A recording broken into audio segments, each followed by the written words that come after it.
Shalom, shalom, amada casa de Israel en Europa y las cuatro esquinas de la tierra. Sean todos ustedes bienvenidos a este su canal, Raíces Hebreas, la voz del Shaddai. Aleluya. Amigos, amigas, Ajim Be'achayot, Javerín, Javerot, todos una vez más a esta cita con la parashá semanal, parashá Bejalotja o Bejaloteja, Bejalotja o Bejaloteja. ¿Qué significa Bejaloteja?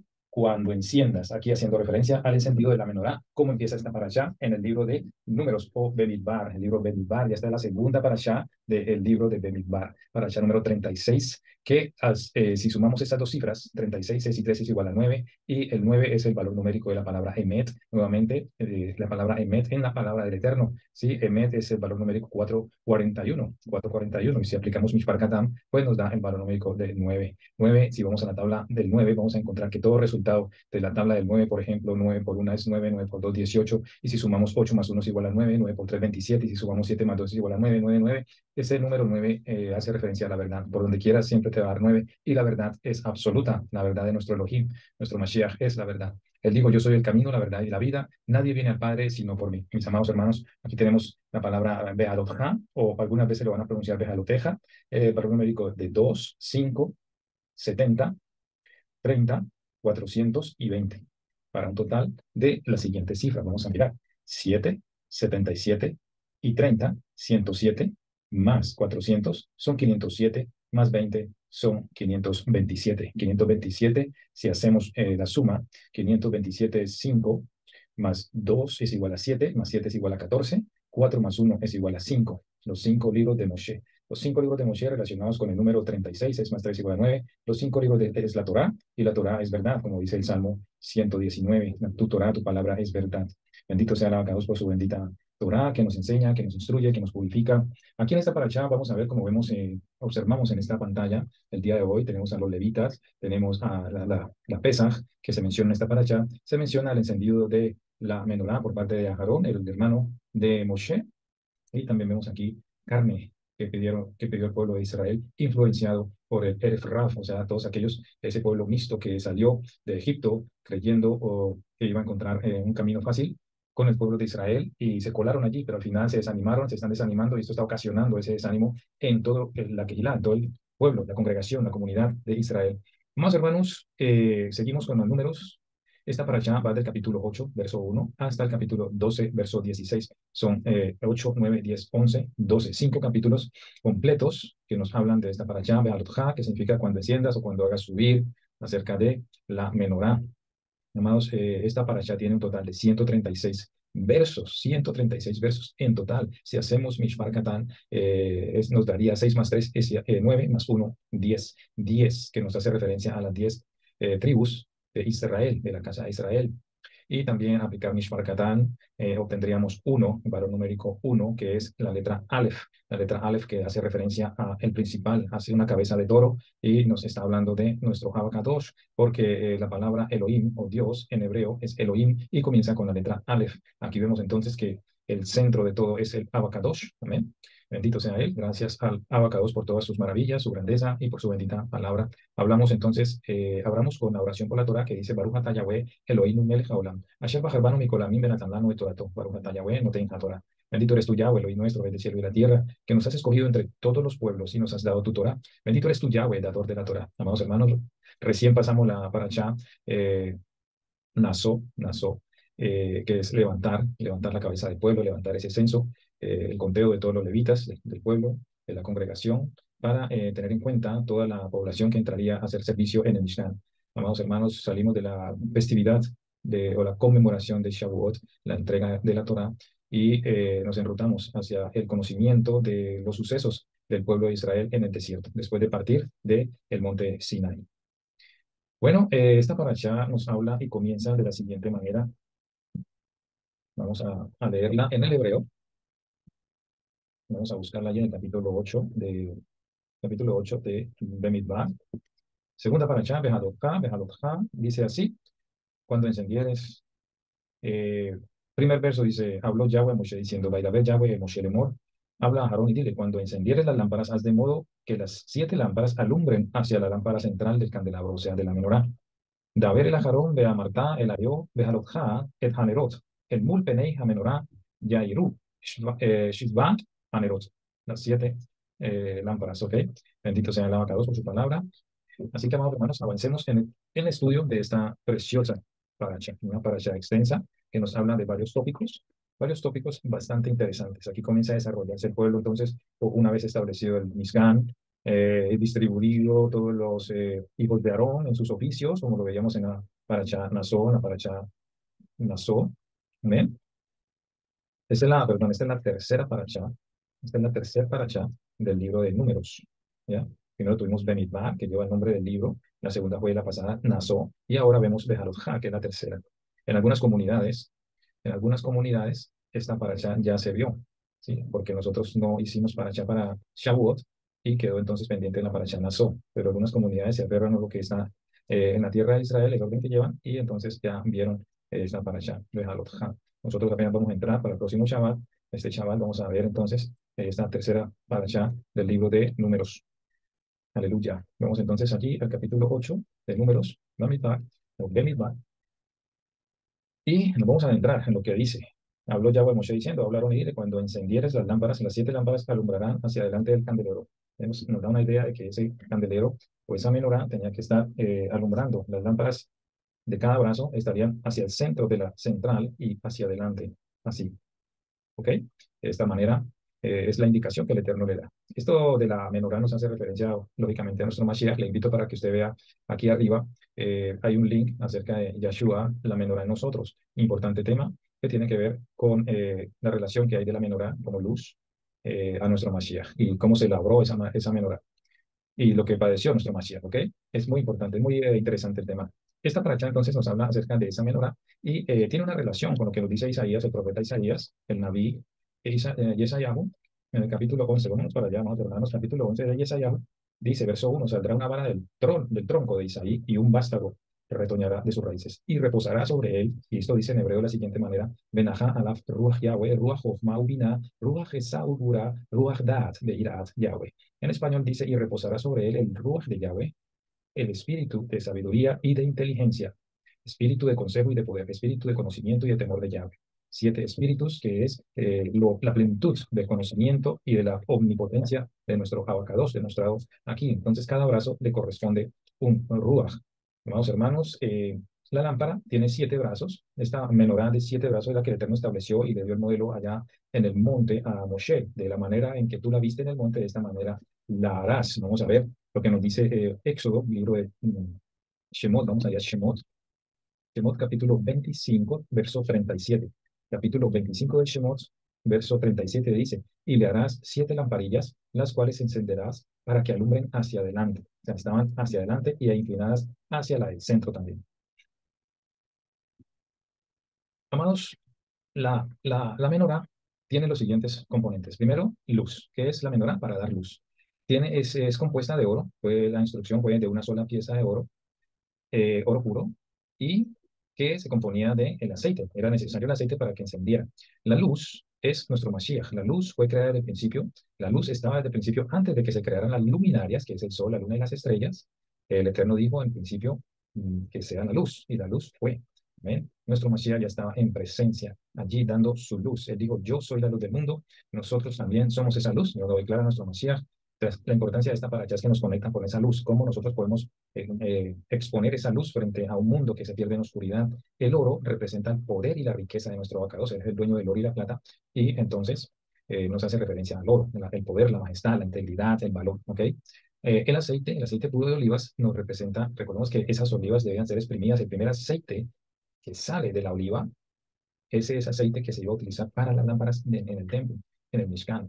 El primer aceite, la primera impresión, ¿sí? La primera impresión de la oliva, ese es el que se extraía para usarlo en el Mishkan, ese aceite.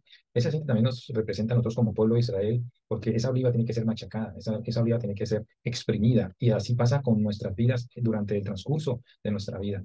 Valga la redundancia, donde nosotros somos puestos a prueba, y eso representa ese exprimir de la oliva y sacar lo mejor del aceite de esa oliva, representa tu vida y mi vida como israelita. El pueblo de Israel, a través de la historia de los siglos, ha sido probado, ha sido exprimido, ha sido maltratado, probado en cada área. ¿cierto? Llegando casi a la exterminación, pero aún así vemos que lo que va quedando lo mejor del pueblo de Israel. Asimismo, el Eterno quiere que nosotros vivamos una vida que dé fruto, que dé lo mejor, que dé el mejor aceite para que ese aceite arda en nuestra vida, esa unción del aceite sea manifestándose a través de la luz que podemos dar a este mundo, ¿ok? Este aceite también representa la perseverancia a través de las pruebas, la prueba de la fe, de nuestra fe. Y el aceite es el combustible, porque sin aceite esas lámparas, esa menorá no iba a encender. Era necesario el aceite, que es el combustible. Así, este aceite representa igualmente al Ruach HaKodesh, el Espíritu Santo. ¿Ven? Bendito sea el Abacadosh. Vamos a ver algo, una referencia. Ustedes saben que a mí me gusta conectar toda la palabra desde la parashá con el Brit Hadashah. Encontramos esta conexión en Mateo capítulo 5, verso 15. Vamos para allá. Mateo 5, verso 15 dice, desde el 14 dice, vosotros sois la luz del mundo. El Eterno está diciendo hoy en esta parashá, tú eres esa luz del mundo, tú eres esa luz allí en medio de las tinieblas. Necesita que tu luz alumbre.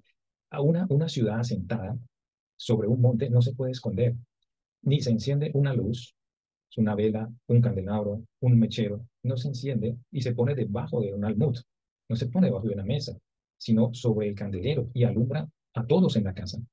Cuando el Eterno despierta nuestra vida y nos trae el conocimiento de la Torah, es para eso mismo, para que nosotros seamos luz en medio de esa casa, que no nos quedemos con lo que el Eterno ha revelado en nuestra vida y que nuestra vida sea siendo transformada a través de la práctica de su palabra, poniendo por obra los mandamientos que el Eterno nos da. Así que en Mateo 5, 14, 15, el Eterno nos está dando esa dimensión de lo que podemos nosotros llegar a ser al conocer su palabra. Y en el verso 16, Mateo 5, 16 dice, así alumbre vuestra luz delante de todos los hombres para que vean vuestras buenas obras y glorifiquen a vuestro Padre que está en los cielos. Aleluya. Esa es la razón, ese es el propósito de que llevemos este mensaje. El Eterno dice que esa luz debe estar allá dentro en el Mishkan. Esa luz que el Ruach HaKodesh trae a tu vida a través de la bendita palabra del Eterno es la que nosotros debemos dejar brillar. El conocimiento de esa palabra, pongámoslo por obra. Así alumbre vuestra luz, dice nuestro Mashiach. Permite que esa luz que tú recibes de la palabra, esa revelación, no te quedes con ella, no la pongas debajo de una mesa. Deja que brille, déjala resplandecer. A la menorá se le simboliza también a nuestro Mashiach. La menorá simboliza a nuestro Mashiach. Esta menorá era labrada a martillo. Esto representando los golpes de nuestro Mashiach. Si decimos que nuestro Mashiach es la menorá, entonces vemos que fue labrada a martillo y cada golpe era como una herida que él recibía cuando él se sacrificó, cuando se dio a sí mismo. Eso representa los golpes, cada martillazo para formar. Recibía él en su cuerpo. Vamos allí a Éxodo 25:36. Éxodo 25:36. Dice la palabra lo siguiente, mis amados hermanos. Sus manzanas y sus brazos serán una pieza, todo hecho una pieza labrada a martillo de oro puro. Una sola pieza. Nuestro Mashiach, a pesar de haber recibido tanto golpe, tanto maltrato, latigazos, golpes, eso él permaneció en una sola pieza. Dice la palabra que no se le rompió ni un solo hueso. Asimismo, esa menorá viva, que es nuestro Mashiach, permaneció completamente entero, a pesar del maltrato, el daño que se le hizo a su cuerpo, Baruch Hashem. Todo conforme al modelo que se le había mostrado a Moshe en el monte. En Apocalipsis 1:12 hay una referencia también. O sea, a Moshe se le presentó un molde. No quiere decir que en los Shammai había una sola menorá, ¿verdad? Pudieron haber más. Recordemos que en el templo de Salomón había más de una. Vamos allí a Apocalipsis capítulo 1, verso 12, que dice la palabra: y me volví para ver la voz que hablaba conmigo, y vuelto vi 7 candeleros, o siete menorós de oro, y en medio de los 7 candeleros a uno semejante al Hijo del Hombre, vestido de una ropa que llegaba hasta los pies y ceñido por el pecho con un cinto de oro. Aleluya. Allí entonces vemos que en el último libro de la Tanaj encontramos que Juan, Yahanan, va y recibe esta revelación y ve eso allá en los Shammai. Y una de esas fue que se le presentó a Moshe para que dijo, bueno, de esta manera tú lo vas a hacer. ¿Okay? En esta paracha también se habla acerca de la purificación de los levitas, después de ya haberlos seleccionado, haberlos puesto en cada oficio. Recordemos eso, para cada Kehilot, cada congregación debe tener un organismo central, el cual distribuye los trabajos a través de los talentos, las técnicas, las experiencias que pueda tener cada miembro de esa Kehilá. De esta manera, el Eterno nos enseña con su palabra que esa misma administración debe haber dentro de una Kehilot para un pueblo que se levanta fuerte, un pueblo organizado. Recordábamos que hablamos en la paracha pasada que Elohim es un Elohim de orden. La purificación de los levitas. Nos habla aquí también la consagración de los levitas. Dice que también Yahweh, hablamos ya diciendo, toma a los levitas de entre los hijos de Israel. Que los levitas fueron escogidos por Yahweh especialmente para el servicio y les dio unas instrucciones de cómo purificarse. Aquí en el capítulo 8 de Bamidbar o Bemidbar dice en el verso 7, así harás para expiación por ellos. Rocía sobre ellos el agua de la expiación, y esta agua también tenía que ver con ese agua de de la para Adumá, de esa vaca roja.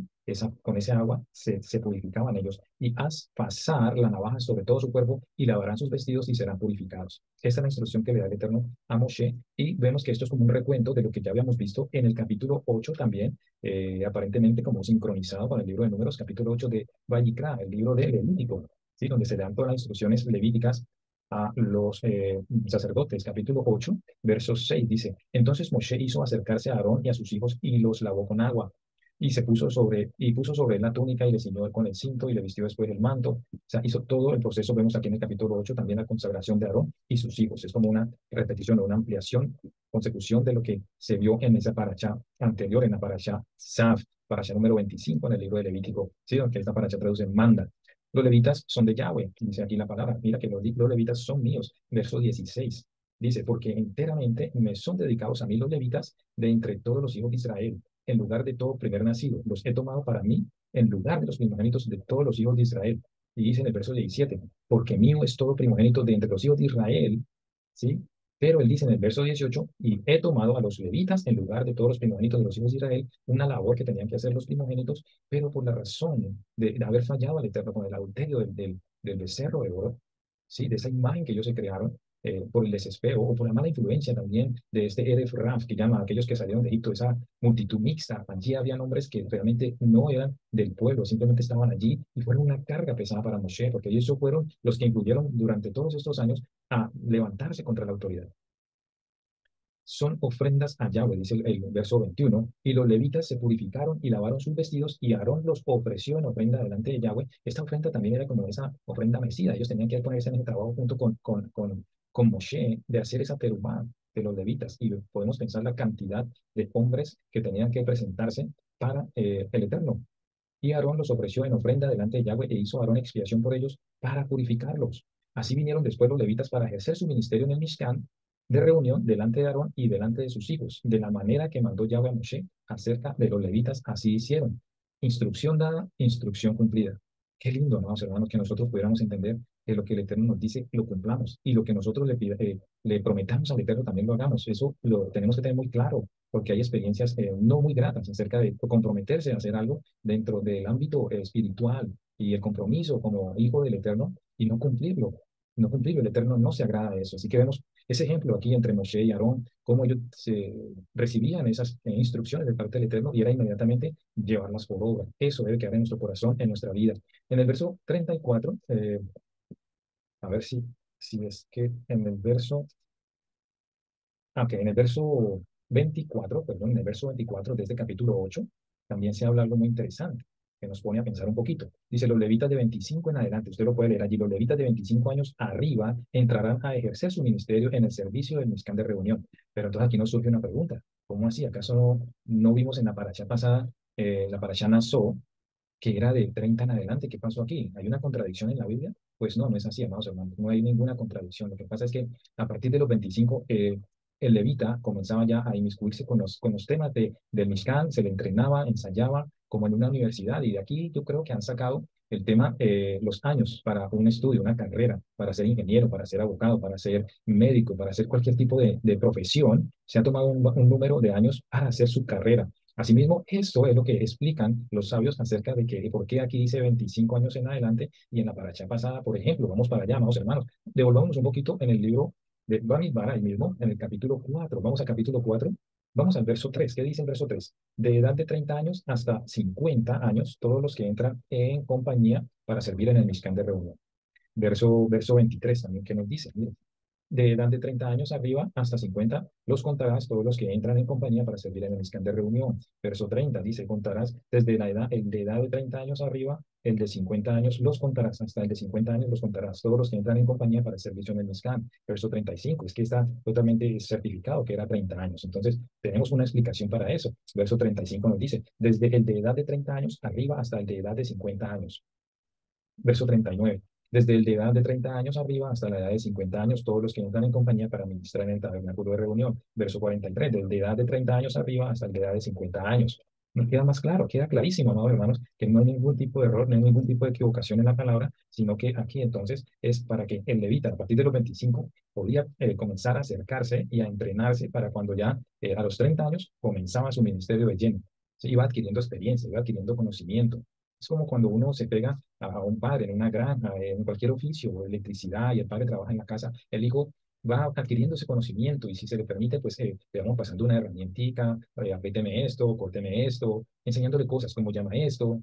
Cada herramienta se le va mostrando y el hijo va aprendiendo, va adquiriendo esa confianza y va queriendo ese amor para de pronto más adelante en su futuro hacer una carrera en electricidad, en ingeniería, ¿sí? Eléctrica, química, mecánica, industrial, cualquiera que sea la profesión que vaya a escoger. Todo esto le sirve a nuestros hijos. Es importante eso, un entrenamiento básico en las cosas. Claro, no le vamos a exigir que haga las cosas a cabalidad, pero realmente ellos van adquiriendo ese amor y ese contacto, esa relación con los instrumentos, el conocimiento acerca de la materia que se está viendo, ¿ok? Es importante eso. Entonces aquí no hay ninguna confusión y lo que tenemos que deducir es que de 25 años en arriba entrarán a ejercer su ministerio en el servicio del tabernáculo de reunión. Eso es algo que quería explicar. Su ministerio entonces terminaba a los 50 años. Dice que a los 50 años, el verso 25, cesarán de ejercer su ministerio y nunca más lo ejercerán. Ahora, sí, era como una jubilación. Eran 20 años activos en lo que era armar, desarmar, lo de las ofrendas, o sea, completamente metidos en la práctica del funcionamiento del Mizcán, en cada área que le correspondiera hacerlo, ya sea en el altar afuera, ya sea en el servicio adentro, ya sea en el ir a enseñar también a los pueblos de alrededor, ¿cierto? En las ciudades habían levitas por toda parte, habían 48 compañías de levitas en toda la tierra de Israel para enseñarles a cada tribu. O sea, se dedicaban completamente al servicio, cómo a preparar las ofrendas, todo esto, eran profesionales en el área. Pero desde los 50 entonces ellos cesaron de ejercer su ministerio. No quiere decir que totalmente terminaban con la función, o sea, específica sí, por la cuestión de la edad, pero eran reemplazados también para darle oportunidad a esa nueva generación. Y toma, ustedes saben que ahora cada vez en cada país se va aumentando el año de la jubilación y es triste saber eso, que muchos no llegan a disfrutar su pensión. ¿Sí? Si nos apuntamos a eso de que alcanzar una pensión, trabajar para una pensión, pero eh, aquí el Eterno pone un periodo de trabajo fuerte, arduo, concentrado en ese área, pero a los 50 años dice que ya no ejercería más esa función y se le da oportunidad a una nueva generación. Pero esa persona, como lo vemos también en el común, cuando una persona, vemos que una persona está acostumbrada a trabajar toda su vida y de un momento dice usted ya no puede trabajar más, llegó a su pensión, no quiere hacer su pensión, que es en su casita, vemos que esas personas que están acostumbradas y quieren seguir activos hacen cualquier otro oficio por ahí, pero el hecho es no quedarse quietos. Eso mismo pasaba aquí con los levitas que eran, ya digámoslo así, jubilados, aunque no se habla de un jubileo, pero terminando ese trabajo principal en el tabernáculo, ellos pasaban a hacer otro tipo de oficios, ayudando con las cortinas, a cerrar, a limpiar, cosas más livianas, por decir algo, ¿ya? Eh, en el capítulo 9, amados hermanos, entonces se nos habla, se nos recuerda nuevamente, se le recuerda al pueblo, y es la primera vez que el pueblo celebra la Pesaj después de haber salido de Egipto. Dice, habló Yahweh a Moshe en el desierto de Sinaí en el segundo año de su salida de la tierra de Egipto. Y dice, en el mes primero, a los 14 días, celebraréis Pesaj, celebración de la Pascua. Dice, en el mes primero, a los 14 días, tal como dio la instrucción, como lo vimos allá en el capítulo 12 de Shemot. Entre las dos tardes, igualmente, con todas las instrucciones, con todo, dice, con todo rito, con toda instrucción, con toda ley. O sea, con todas de la ley, ustedes van a celebrar esta Pascua. Ahora, se dice que solamente esa vez se celebró la Pesaj, se celebró esa Pesaj después de haber salido de Egipto, que fue con la salida de Egipto, se celebró Pesaj, y ya después de 2 años, en el segundo año, en el primer mes, dice entonces, se celebraría la Pesaj. La Pesaj Sheni, algunos de los que estaban allí no pudieron celebrar o no podían celebrar esa Pesaj, dice aquí. Entonces ellos vinieron a Moshe a pedirle, nosotros queremos celebrar la Pesaj, pero no la vamos a poder celebrar porque nos contaminamos. Algunos hablan de que la contaminación fue por la cuestión de los hijos de Aarón, otros por algunos otros que han caído muertos. Entonces, por cuestión de contaminación de muerto, no estaban listos para celebrar la Pesaj. Entonces ellos vienen a Moshe y le dicen, bueno, no podemos, pero no nos quita el privilegio. Es Moshe va y consulta al Eterno. Lo primero que nosotros debemos hacer en cualquier decisión que vamos a tomar, y esto va para todo pastor, ministro y líder, cualquier decisión, consúltela primero con el Eterno. No tomes las decisiones desde tu punto de vista. Miren, Moshe nos da ese ejemplo, esa humildad, esa sumisión al Eterno. Voy a primero a consultar qué nos dice el Eterno, porque hasta ahora no había sucedido algo así. Y entonces dice, Moshe consulta a Yahweh para instrucción. Dice, ¿no deberíamos nosotros hacer lo mismo? Claro que sí, nosotros debemos hacer lo mismo, siempre consultar con nuestros abacados en oración. Es interesante, es importante que tengamos esto en cuenta, como nos enseña la palabra a nosotros, esa interacción de Moshe, primeramente, como líder, recibe el mensaje y es también un conducto regular que debemos también aplicar en cada eh, institución, en cada keilá, en cada organismo, de ir primeramente a la autoridad más próxima y consultar primeramente antes de tomar decisiones sin consultar a la autoridad. ¿Ok? Eso es conducto regular y es muy importante. Entonces, no deberíamos nosotros hacer lo mismo, claro que sí, somos llamados a hacer llevar ese conducto regular y no saltar por otro tipo de autoridades. Los dos motivos que se exponen aquí en esta parte es que algunas personas no pudieron celebrar. ¿Por qué? Porque andaba, primeramente, como dije, contaminación de muerto y por andar de viaje. O sea, un viaje forzado, que no podían llegar esa mañana de Pesaj para poder llegar al sacrificio del Cordero en la tarde. Pero en el mes segundo, entonces recibe Moshe esa instrucción del Eterno, dice, ok, van a celebrar la Pesaj aquellos con estas dos condiciones, ¿sí? Por estas dos situaciones. Pueden celebrar Pesaj en el mes siguiente, en el mes segundo, a los 14 días igualmente, entre las dos tardes sacrificar el cordero y lo van a hacer con panes sin levadura y hierbas amargas, ¿sí? Panes sin levadura, hacer sacrificio en el mes segundo, tienen oportunidad. Pero, perdón, tengamos en cuenta, amados hermanos, aquí no se iba a tolerar el desorden, ¿ok? No así para el que la pudo celebrar, y esto va para nosotros, ahora que nosotros estamos entrando a la celebración de fiestas, no podemos pasar por alto esto. No así para el que pudo celebrar y no lo hizo. Sacó alguna disculpa, se fue de vacaciones, dijo, no sacó los días libres a tiempo, se durmió en eso. Debemos ser muy, muy atentos en sacar los días libres. Por eso los ministerios ponen las fechas de las fiestas de cada año con anticipación para que usted con anticipación pida esos días libres.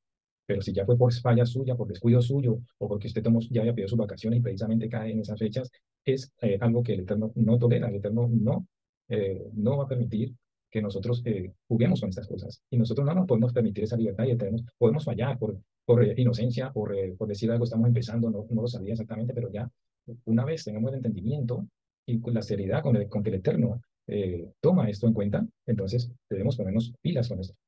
Se habla también en este capítulo 9 acerca de la nube de día y la columna de noche, la columna de fuego, ¿sí? De noche, como señal para mover la congregación. El Eterno entonces pone esta nube para guiar al pueblo a través del desierto, como dice ahí a partir del capítulo, el verso 15 del capítulo 9, dice, en el día que el Mishkan fue erigido, la nube cubrió el Mishkan sobre la tienda del testimonio, y a la tarde había sobre el Mishkan como una apariencia de fuego hasta la mañana. O sea, durante la noche había una columna de fuego y durante el día estaba la nube para reposar sobre el pueblo, sobre la congregación y evitar el calor durante el día.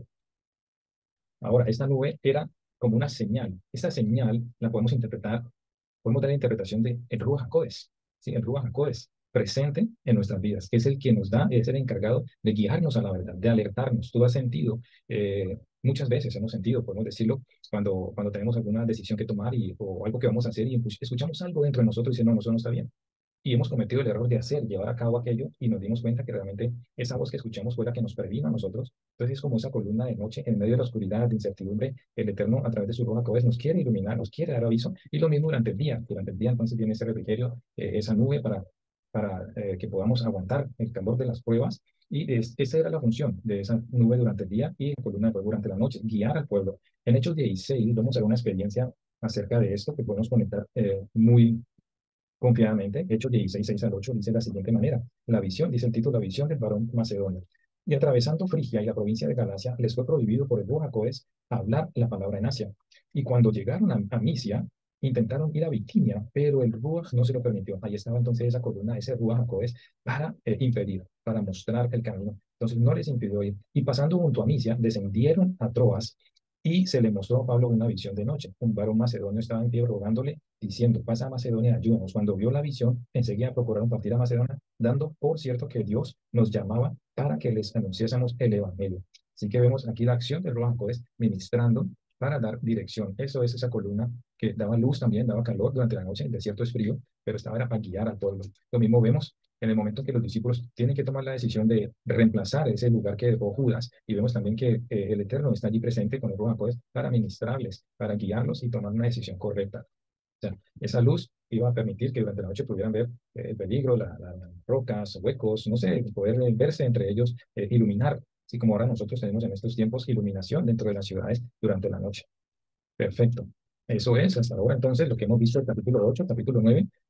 Yahshua nos dejó el Ruach, y es muy importante que nosotros conectemos esto porque él dice Juan, en Yohanan capítulo 16, vamos para allá, Yohanan capítulo 16, verso 13 al 15 nos dice de la siguiente manera. 16, 13 a 15 dice, pero cuando venga el Ruach HaKodesh, sí, él os guiará a toda la verdad, porque no hablará por su propia cuenta, sino que hablará todo lo que oyere y os hará saber todas las cosas que habrán de venir.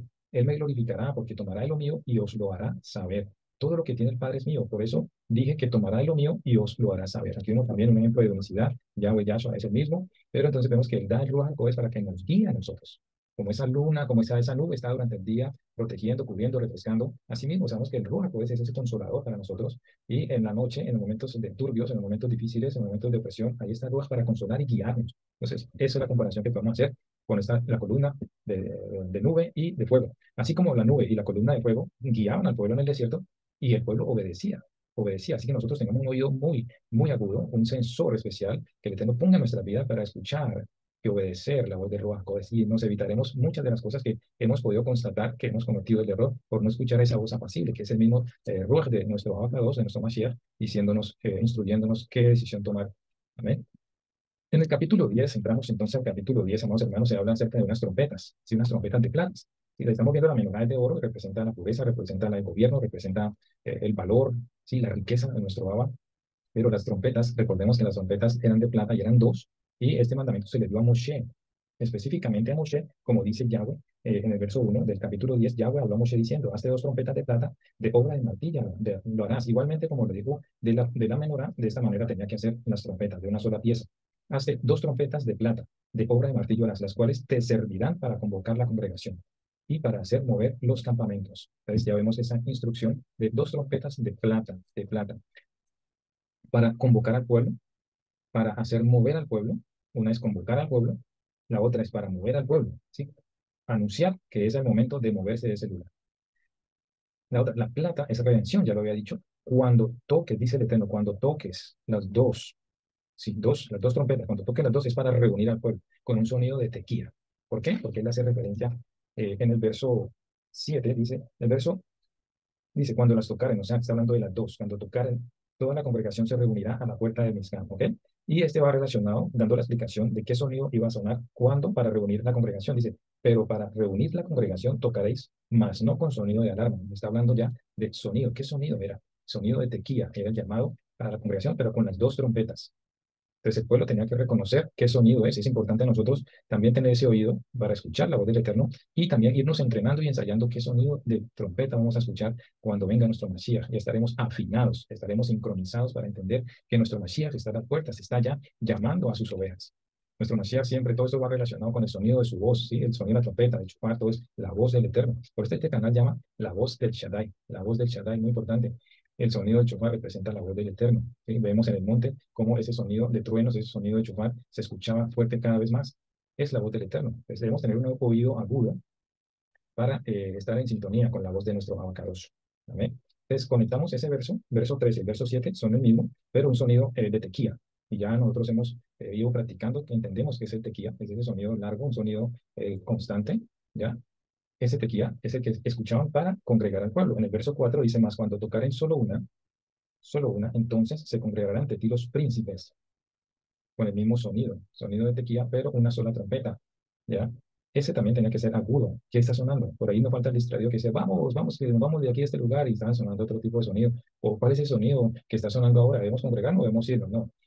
Esas confusiones siempre las hay, siempre hay personas, amados hermanos, siempre hay hermanos que están por ahí distraídos y se les ponen los avisos, se les pone todo claritico, pero les falta atención, les falta atención. Entonces, todo esto nos ejercita a nosotros para el momento en que tengamos que responder al llamado del Eterno, estemos alertas, sepamos con certeza qué es lo que quiere decir el Eterno. ¿Okay? Su voz, escuchar su voz. Entonces, vemos ese sonido de tequila, las dos trompetas para congregar al pueblo. Una trompeta, el sonido de tequila para congregar a los príncipes, o sea, al líder de cada tribu. Y cuando toquéis alarma, recordemos este sonido de alarma es el terúa. Ese terúa son los 9 sonidos cortos. Cuando hacemos el sonido de terúa es ta, ta, ta, ta, ta, ta, ta, ta, ta, ta, ese sonido. Entonces aquí nos está dando ese. Cuando toquéis terúa, entonces moverán los campamentos de los que están acampados al oriente. Entonces comenzaba a moverse la congregación, pero era para cada tribu. Recordemos que habían 4 al norte, 4 al sur, eh, perdón, 3 al norte, 3 al sur, 3 al oriente y 3 al occidente, con un total de 12 que cubrían, ¿cierto? Cubrían todo el campamento. Y entonces aquí está dando el orden, saldrían los del oriente, y el oriente estaba Judá y, y los demás. Y ese mismo sonido se iba a ir tocando para cuando los que iban saliendo y estuvieran ya andando, comenzaban con los del sur, como dice aquí, sonido de alarma. Y cuando tocaréis alarma la segunda vez, o sea, Teru la segunda vez, entonces moverán los campamentos de los que están acampados al sur, ¿sí ven? Pues empezar al oriente, luego el sur, y de esta manera así sucesivamente para ir moviendo todo el campamento. Hay dos opciones, decía, según los comentaristas, el pueblo se iba moviendo en rombo, de esta manera, hacia frente, o otros dicen que iba así, normal, como en columna, hacia adelante, del frente, ¿cierto? Del frente. Pero el otro dice que rombo, por estrategia militar. Pero bueno, cualquiera de los dos movimientos, el hecho era que tenían que moverse a los sonidos de esta trompeta, ¿ok? Y con la guía también de la nube. Esto es lo que nos está dando entonces a entender aquí el Eterno, que nosotros tengamos una sintonía con Él al escuchar su voz, que es la voz, ese también para nosotros, tenemos eso entre nosotros y podemos percatarnos de qué nos puede estar expresando una persona, la manera en que habla, el tono de voz, todo esto es aprendible, amados hermanos. La manera en que una persona se expresa, habla o el gesto que haga, todo eso nos está dando a nosotros a entender y comprender qué necesidad tiene cada persona. ¿Ya? Una persona gritando, otra riéndose, una admirada, otra asustada, otro triste. Todos estos gestos nosotros los seguimos aprendiendo en la vida, pero ahorita el Eterno quiere prepararnos para que el sonido de su voz, la voz, la podamos entender. Recordemos que nuestro Mashiach nos compara a nosotros como ovejas y esas ovejas escuchan la voz. Y él dice, mis ovejas oyen mi voz. Entonces apliquemos esto, que ese sonido, que el Eterno de su voz sea bien audible, que sepamos qué es lo que el Eterno quiere hablar a nuestro corazón. Y eso no se gana sino con una intimidad, una cercanía a la vaca. Pero para reunir a toda la congregación, entonces no tocará el sonido de terúa, sino un sonido de tequía constante. El pueblo sale, también se nos da esa referencia aquí, dice que el pueblo sale en el mes segundo a los 20 días del mes. O sea que mire que ellos arman el tabernáculo, ellos arman el tabernáculo en el primer mes. Nos da esa referencia a la palabra de que el tabernáculo quedó terminado en el primer mes, ¿cierto? Ahora, ¿qué pasa? Aquí dice, el pueblo sale en el año segundo, en el mes segundo, a los 20 días, a los 20 días. ¿Dónde tenemos esa referencia? Vamos para allá, para Shemot, capítulo 40, si no me equivoco. Vamos a ver, en el capítulo 40, dice, luego Yahweh, capítulo 40 de Shemot, luego Yahweh habló a Moshe diciendo, en el primer día del mes primero harás levantar el Mishkan. En el primer día del mes primero harás levantar el Mishkan. Entonces, ¿qué hacemos aquí? ¿Qué entendemos aquí? El Mishkan fue levantado, el Mishkan fue levantado. Aquí hay una instrucción también, aquí hay una instrucción antes de llegar a eso, de que este sonido de las trompetas será estatuto perpetuo. Y cuando salierais a la guerra en vuestra tierra contra el enemigo, que os molestare, tocaréis alarma con las trompetas. Me está diciendo que para ir a guerra tocaría el terúa. El terúa es ese sonido corto 9 veces para alarmar al pueblo y seréis recordados por Yahweh. Es muy importante saber que ese sonido también es un llamado a la vaca 2 de que se acuerde de su pueblo. Y dice, y en el día de vuestra alegría y en vuestras solemnidades y en los principios de vuestros meses tocaréis las trompetas sobre vuestros holocaustos y sobre vuestros sacrificios de paz, o serán por memoria delante de vuestro Elohim, yo Yahweh vuestro Elohim. Aquí nos está mencionando entonces el verso que leemos para cada Rosh Hodesh. Y dicen, para cada festividad, para cada solemnidad, sonar el shofar. Entonces es memoria. Cuando hacemos Rosh Hodesh, estamos diciendo a Abacados, cada mes que comienza Abacados, aquí estamos, hemos vencido, estamos aquí preparados para salir. Acompáñanos, Padre, no te olvides de nosotros. Estamos aquí presentes, queremos tu bendición, Padre eterno, nos ofrecemos a ti, queremos seguir avanzando, somos tu pueblo. ¿Okay? Entonces, en el verso 11 dice, en el año segundo, en el mes segundo, a los 20 días del mes, la nube se alzó del Mizcán. El Mizcán, entonces, el Mishkan duró entonces armado un mes y 20 días. Un mes y 20 días, y entonces el Eterno da la orden de desarmarlo. Luego dice que allí, de Sinaí, partieron hacia Parán, hacia el desierto de Parán. Así, en ese orden, desfilaban las tribus, ¿sí? Una por una, dándole el Eterno la orden, y quedando, dice atrás, en la retaguardia, la tribu de Dan. Dan, recordemos que Dan entonces traduce el juez, estaba en la parte de atrás, a la retaguardia del pueblo. Dato curioso que aparece en esta parashata, aparece Yetro, imagínense, reaparece Yetro.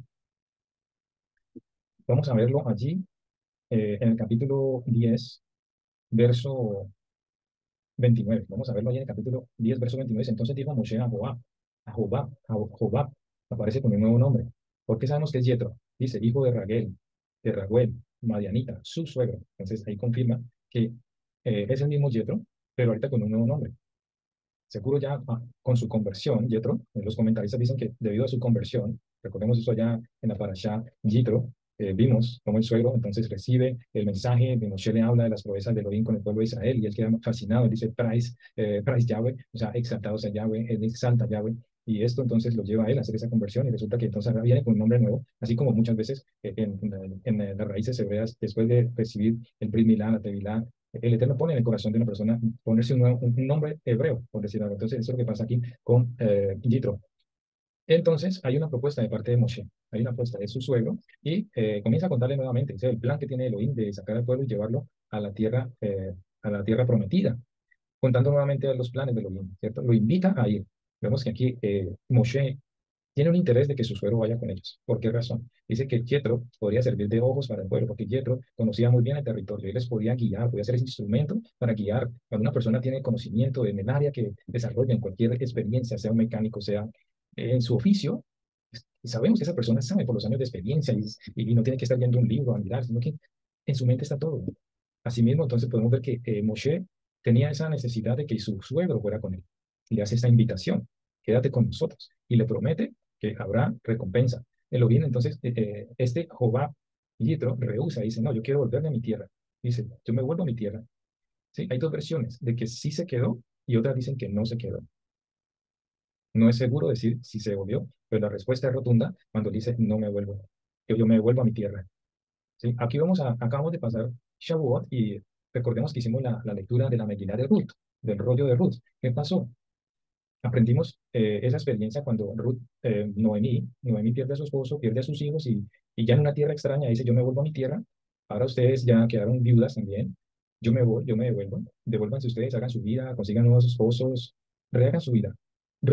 Naomi no invita a sus nueras a seguir con ella, sino que antes le dice, vayan, devuélvanse, váyanse. Entonces, como una comparación que me muestra aquí el Eterno, dice que hay dos mujeres, Orfa se devuelve a su tierra después del aviso de Naomi, váyanse, ella acepta y se va. Y Ruth dice, yo me quedo contigo. Moshe invita, ¿cierto? Moshe invita a su suegro a quedarse, a seguir con ellos. Naomi le dice a sus nueras, váyanse ya, no hay nada que hacer aquí. Naomi despide a sus nueras. Se hace paralelo, que me mostró el Eterno, porque está fresquito lo de Shavuot, entonces quise aplicarlo aquí. Orfa y Yitro regresan, por decir algo, con la opción de que Yitro dice, no, yo me devuelvo. Orfa y Yitro se devuelven, regresan a su tierra. Moshe ruega a Yitro, pues conocía el camino del lugar. Noemí ruega a sus nueras que se vayan. ¿Sí lo ven? Moshe ruega porque ve la necesidad que Yitro, como conoce el sector, se quede con ellos. Necesita que se quede. Noemí dice, váyanse ustedes, y le ruega que se vayan. ¿Ok? Y entonces hay una recompensa. Moshe le presenta el plan de Elohim, le dice, no te preocupes, te vamos a tratar igual que al pueblo, la recompensa, o sea, el botín se va a repartir, pero igual también te podemos dar tierra, ¿ya? Y hay esa recompensa. Una manera de invocar, vemos aquí a Moshe después de todo esto, cómo invoca la presencia del Eterno, ¿sí? Una manera de invocar la ayuda del Eterno y la presencia del abacados en nuestras vidas. En el 10:35 vemos, cuando el arca se movía, Moshe decía, levántate, oh Yahweh, y sean dispersas tus enemigos, y huyan de tu presencia los que te aborrecen. Una manera de invocar, pero aquí también hay como un paréntesis, ¿sí? Hay como un paréntesis entre esto. Este final está como ahí, como forzadamente, ¿sí? Antes de emprender ese camino. Pero eso es elevar esa plegaria al Eterno con profecía, con, con, con todo, con todo ahínco, ¿sí? Entendiendo y confesando con nuestra boca que el Eterno va a estar con nosotros. Se preparaban para ir hacia otro lugar y la tierra estaba llena de enemigos, se pueden encontrar cualquier pueblo y van a tener hostilidad. Así que es bueno, amados hermanos, que nosotros siempre tengamos en cuenta orar, orar y siempre pensar y preparar el día con buena oración, con profecía de la palabra. ¿Sí? Saber y dar certeza de que nuestro Mashiach, de nuestro Abba está con nosotros cada día, que nos acompaña, que Él guarde nuestro entrar y nuestro salir. Aquí Moshe nos está dando una muestra de esa confianza, ¿cierto? Pero esa misma confianza que expresa que la seguridad de que nuestro Abba está con nosotros. ¿Qué hace referencia entonces aquí Moshe? Esto lo podemos ver en el Salmo 68:1. Vamos allá. Salmo, Tehil 68:1. Dice, levántate, Elohim, sean esparcidos sus enemigos y huyan de su presencia los que le aborrecen. ¿Ah? Tanto así que esa palabra de Moshe quedó registrada en un Salmo, Salmo 68:1. Aprendamos entonces a usar la palabra del Eterno, a expresarla con fe y declarar esa palabra sobre nuestras vidas, sobre nuestros hijos, sobre nuestros familiares, en nuestro trabajo. ¿Amén? Que nos acompañe siempre. Vamos avanzando entonces, el arca de Yahweh flotaba. Ahora hay una cierta pregunta aquí, de pronto un poco jocosa, podemos decir, si era que el arca que flotaba, porque decía que el arca se movía, que el arca iba a buscar un lugar para ellos. Vamos a ver lo que dice. Y aconteció que el pueblo se quedó Vamos a ver aquí en qué parte es que está. En el 10:33, vamos allá al 10:33, dice, así partieron del monte de Yahweh, o sea, del Sinaí, camino de 3 días, algo que les iba a costar 3 días, por lo que se venía, estas tres pecados que ellos cometieron en esta parashá, ese pecado de rebeldía, de murmurar, les costó retraso a esos 3 días. En el verso 33 dice, así partieron del monte de Yahweh, camino de 3 días, y el arca del pacto de Yahweh fue delante de ellos, camino de 3 días, buscándoles lugar de descanso. Preguntémonos así, literalmente, ¿qué es lo que está expresando? ¿El arca iba a buscarles? Entonces, ¿qué puede surgir aquí una pregunta? ¿Cómo iba el arca a buscarles? ¿Acaso el arca no era cargada? ¿Acaso el arca no era llevada por hombres? Eso es lo que tenemos que, digamos, preguntarnos. De pronto puede surgir esa pregunta, en pronto un poco necia, pero pues tiene razón, tiene derecho uno a preguntar una cosa de esa, ¿verdad? Josué 3, vamos allá al libro de Josué, capítulo 3, verso 3 dice, y mandaron al pueblo diciendo, cuando veáis el arca del pacto de Yahweh vuestro Elohim y los levitas, sacerdotes que la llevan, vosotros saldréis de vuestro lugar y marcharéis en pos de ella. En pos de ella. Verso 6 dice, y habló Josué a los sacerdotes diciendo, tomad el arca del pacto y pasad delante del pueblo. Y ellos tomaron el arca del pacto y fueron delante del pueblo. O sea, esa idea de que el arca iba pues como que sola ya, se movía sola, iba y buscaba lugar, como dice, leímos ahí en el verso 33 de Números, así partieron del monte de Yahweh camino de 3 días y el arca del pacto de Yahweh fue delante de ellos camino de 3 días buscándoles lugar de descanso. El arca buscándoles lugar de descanso, pero el arca era llevada por los levitas, ¿ok? Vamos a ver otra referencia, Deuteronomio 10:8, Deuteronomio de Barín 10:8. En aquel tiempo apartó Yahweh la tribu de Leví para que llevase el arca del pacto de Yahweh, para que estuviese delante de Yahweh para servirle y para bendecir en su nombre hasta hoy. ¿Ya? Deuteronomio 31:9 dice, y escribió Moshe esta ley y la dio a los sacerdotes hijos de Leví que llevaban el arca del pacto de Yahweh y a todos los ancianos de Israel. O sea, es claro, de pronto no sé cuántos en este mundo pudieron haber tenido esa pregunta. ¿Verdad que yo no sé, yo puedo decir que yo escuché de alguien, o sea, una interpretación que le dio a alguien, es que el arca flotaba, que el arca flotaba. Entonces, al leer esto, literalmente, pues decimos quién llevaba el arca y que el arca iba y buscaba. ¿Entienden? Entonces, necesitamos esas dudas, ir a buscarla y corroborarlas con la palabra. Por esa razón, busqué estos versos. ¿Quién llevaba el arca? ¿Será que hay en otras escenas o en otros momentos el arca igualmente iba como sola? Capítulo 31, verso 25 dice, dio órdenes Moshe a los levitas que llevaban el arca del pacto de Yahweh, diciendo. O sea, no hay duda que el arca era transportada por hombres, ¿ok? El arca es transportada por hombres. Vamos allí nuevamente a Josué, que acabamos de leer, capítulo 6, verso 8, dice, y así que Josué hubo hablado al pueblo, los 7 sacerdotes llevando las 7 bocinas de cuerno de carnero, pasaron delante del arca de Yahweh y tocaron las bocinas y el arca del pacto de Yahweh los seguía. Si lo leemos así literalmente pensamos, ¿quién llevaba el arca? Está hablando el arca como un ente, como algo, como un ser, se da a entender aquí. Pero ya vemos y corroboramos con otros versos que el arca era llevada por los levitas. Amén. Amados hermanos, llegamos al capítulo 11, donde el pueblo se queja. Y aquí es donde comienza entonces el retraso y el dolor y la pena que va a tener que pasar Moshe y gran parte de la congregación por esta minoría de hombres y mujeres que se quejaron. Capítulo 11, el pueblo se queja. El pueblo se queja. Vamos a ver de qué se quejaban. ¿Te estás quejando, amado? ¿Te estás quejando? Todo para ti es una queja. En cualquier situación que te encuentres, no ves nada positivo. Siempre estás murmurando. Aconteció que el pueblo se quejó a oídos de Yahweh y lo oyó Yahweh y ardió su ira. ¿Por qué? ¿Por qué se quejaron? Y se encendió en ellos fuego de Yahweh y consumió uno de los extremos del campamento. El fuego de Yahweh se encendió contra aquellos que murmuraban. Era un grupo pequeño y el Eterno entonces manda su fuego y aquí hay una gran catástrofe. Aquí mueren muchos, muchos, y aquí también se relaciona de que como no todo en la Torah es sincronizado, sí, cronológicamente, dicen que los que murieron de allí, de esos príncipes, tuvieron que levantarlos porque están contaminados, no pudieron celebrar la pesa, ¿ok? Entonces aquí murió gente. Entonces el pueblo clamó a Moshe, Moshe oró a Yahweh. Lo importante es la intercesión. Vemos a un Moshe que siempre va a estar intercediendo, un hombre muy humilde, un hombre noble, que en su carne tuvo que explotar. Vemos situaciones que lo llevaron a que las puertas se le cerraran para la tierra prometida.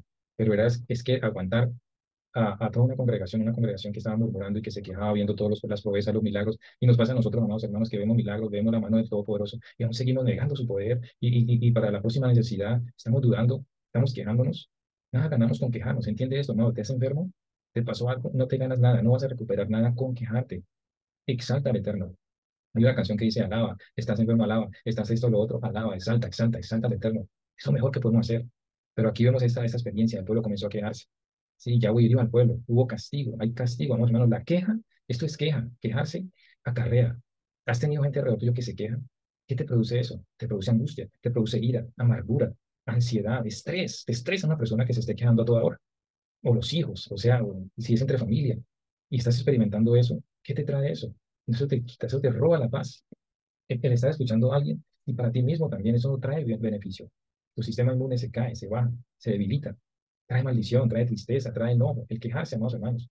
¿Qué nos aconseja Pablo a nosotros? Vamos allá a Filipenses, en el nuevo pacto, Filipenses, vamos a rapidito, Filipenses capítulo 1, perdón, capítulo 2, verso 14, dice Pablo a nosotros, haced todo sin murmuraciones y contiendas, ¿sí? Para que seáis irreprensibles y sencillos, hijos de Elohim, sin mancha en medio de una generación maligna y perversa. Tenemos que marcar la diferencia. Si eres raíces hebreas, si eres Israel, debemos entender, Pablo está aplicando aquí Torah. ¿Usted qué cree que Pablo no está aplicando aquí lo que de pronto como ejemplo vio al pueblo allá murmurando y todo eso? El Pablo está tomando eso como ejemplo y dice, bueno, eso no trajo nada bueno, vamos a aconsejar esto. Amados, dejen de, no hagan nada con murmuración, ni contiendas, ni peleas, para que seáis irreprensibles y sencillos. Eso va a traer paz, va a traer calma, podemos pensar mejor, no nos vamos a estresar, no nos va a doler la cabeza, no vamos a causar daño a otras personas. ¿Qué nos dice Números 14:26 allá del Antiguo? Números 14:26 nos dice lo siguiente. Y Yahweh habló a Moshe y a Aarón diciendo, ¿hasta cuándo oiré esta depravada multitud que murmura contra mí, las querellas de los hijos de Israel, que de mí se quejan? No es bueno la queja, no, hermano. Estaba cansado ya el Eterno, estaba cansado ya Moshe también. Números 21:5, también vemos ahí otra referencia. Números, no, 21:5, dice, y habló el pueblo contra Elohim y contra Moshe, ¿por qué nos hiciste subir de Egipto para que muramos en este desierto? Pues no hay pan ni agua, y nuestra alma tiene fastidio de este pan tan liviano, se quejaron, aborrecieron el pan y no saben realmente lo que estaban recibiendo de parte del Eterno. Y aquí hay una enseñanza importantísima, una enseñanza poderosa acerca del maná. Ellos renegaron del maná. ¿Cuántos en el mundo allá afuera están renegando? Están burlándose, están desechando al Mashiach, al Mashiach. Vamos a leer Éxodo 16:8, allí atrás, Shemot 16:8.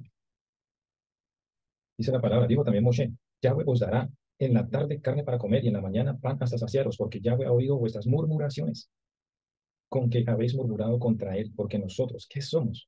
Vuestras murmuraciones no son contra nosotros, sino contra Yahweh mismo. Entendamos eso, que cualquier cosa que nosotros le hagamos a un prójimo, el Eterno dice, me lo están haciendo a mí. Lo vimos en la paracha pasada, hace esa referencia, de que cualquier cosa que nosotros hagamos contra un hermano va a tener repercusión directamente con el Eterno. Tengamos cuidado con eso. Perdón.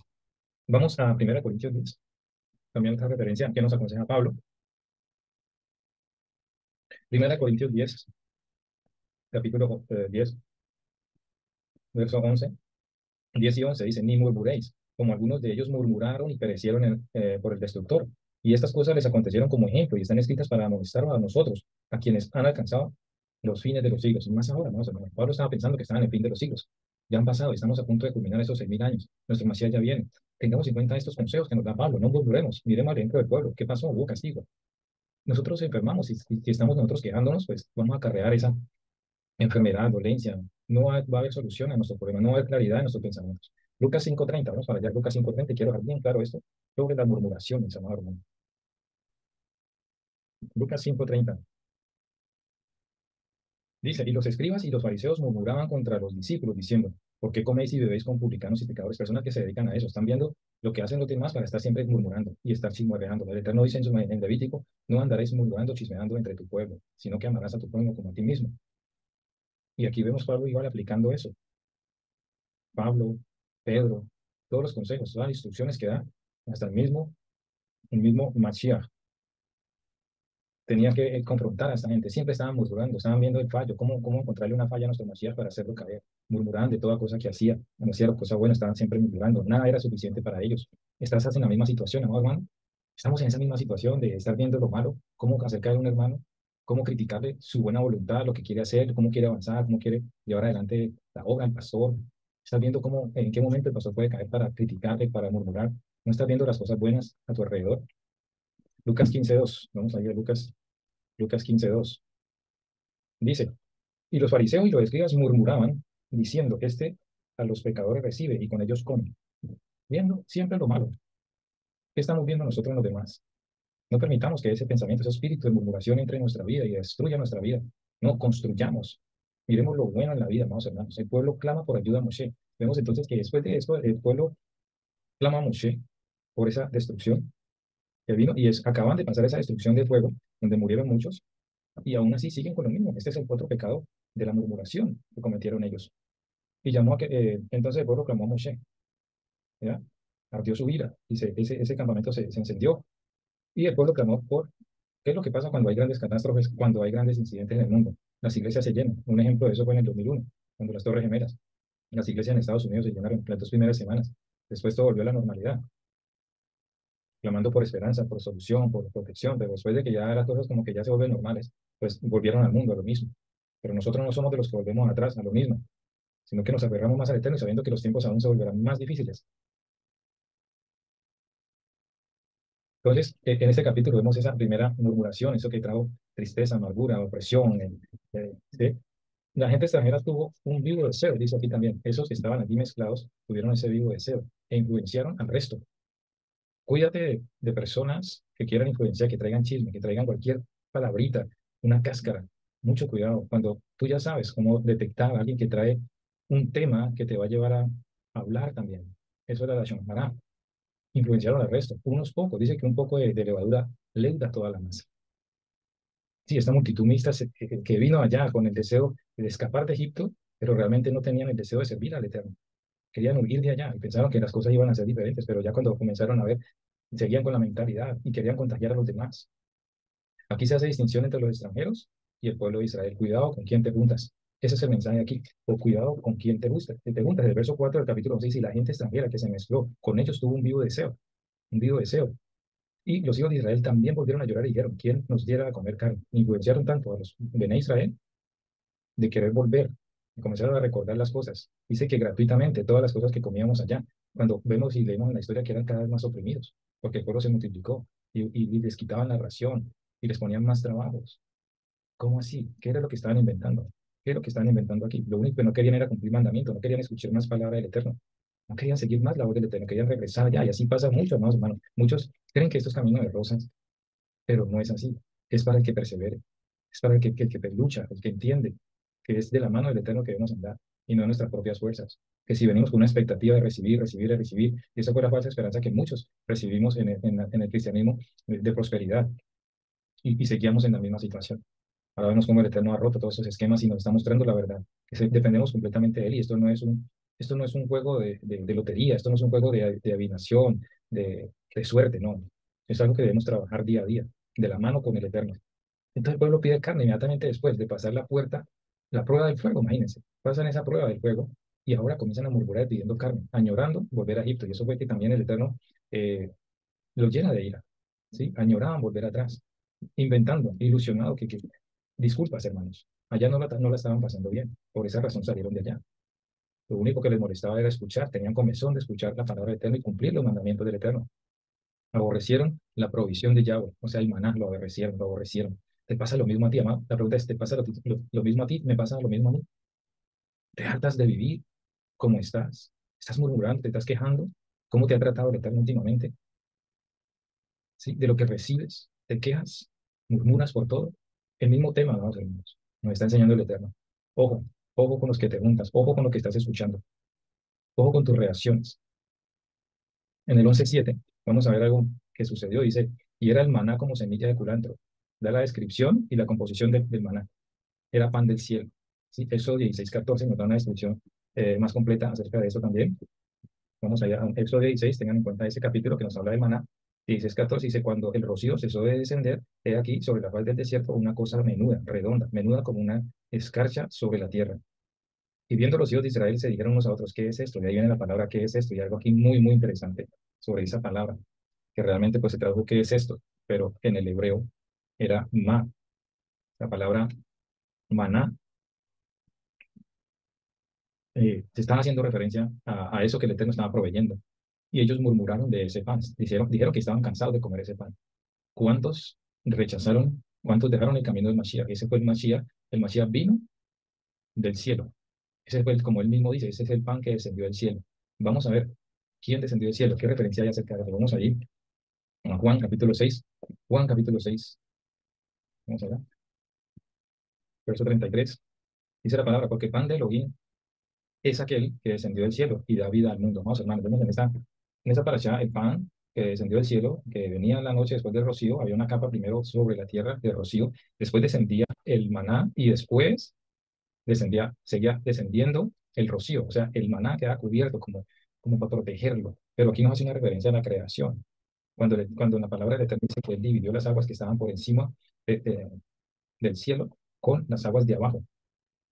Tenemos esta relación hermosa. Miren lo que estaban despreciando. Ese maná es algo que era nuevo, era algo divino, era algo que no se veía de la creación. Cuando Adán y Eva, cuando cayó el hombre, todo se pervirtió, todo se vino abajo. Pero este maná era ya algo excelente.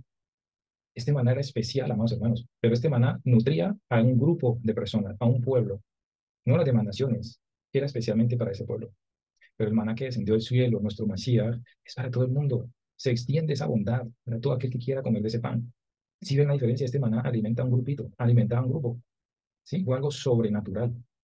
Se habla acerca de que era este maná, tenían que recogerlo, ¿cierto? Eh, Se machacaba, era redondo y con forma, era como estrías. También representando al Mashiach, aquí hay una representación perfecta de nuestro Mashiach. Se molía, sí, era menudito, se cocía en caldera, calor, amados hermanos, el calor. Se hacían tortas de este pan. Sí, el sabor era como de aceite nuevo, como huelas de miel, también nos dice Éxodo, ¿cierto? ¿Qué referencia hay? Nuestro Masías es el verdadero pan del cielo, como él dice. El verdadero pan del cielo soy yo. El Masías es algo sobrenatural. También podemos entender ahora la obra de nuestro Masías, cuál fue su propósito. El maná estaba en medio de ese rocío, por debajo y por encima había rocío, o sea, el maná estaba cubierto de agua, porque eso es un vapor, ¿cierto? El rocío se convierte en agua.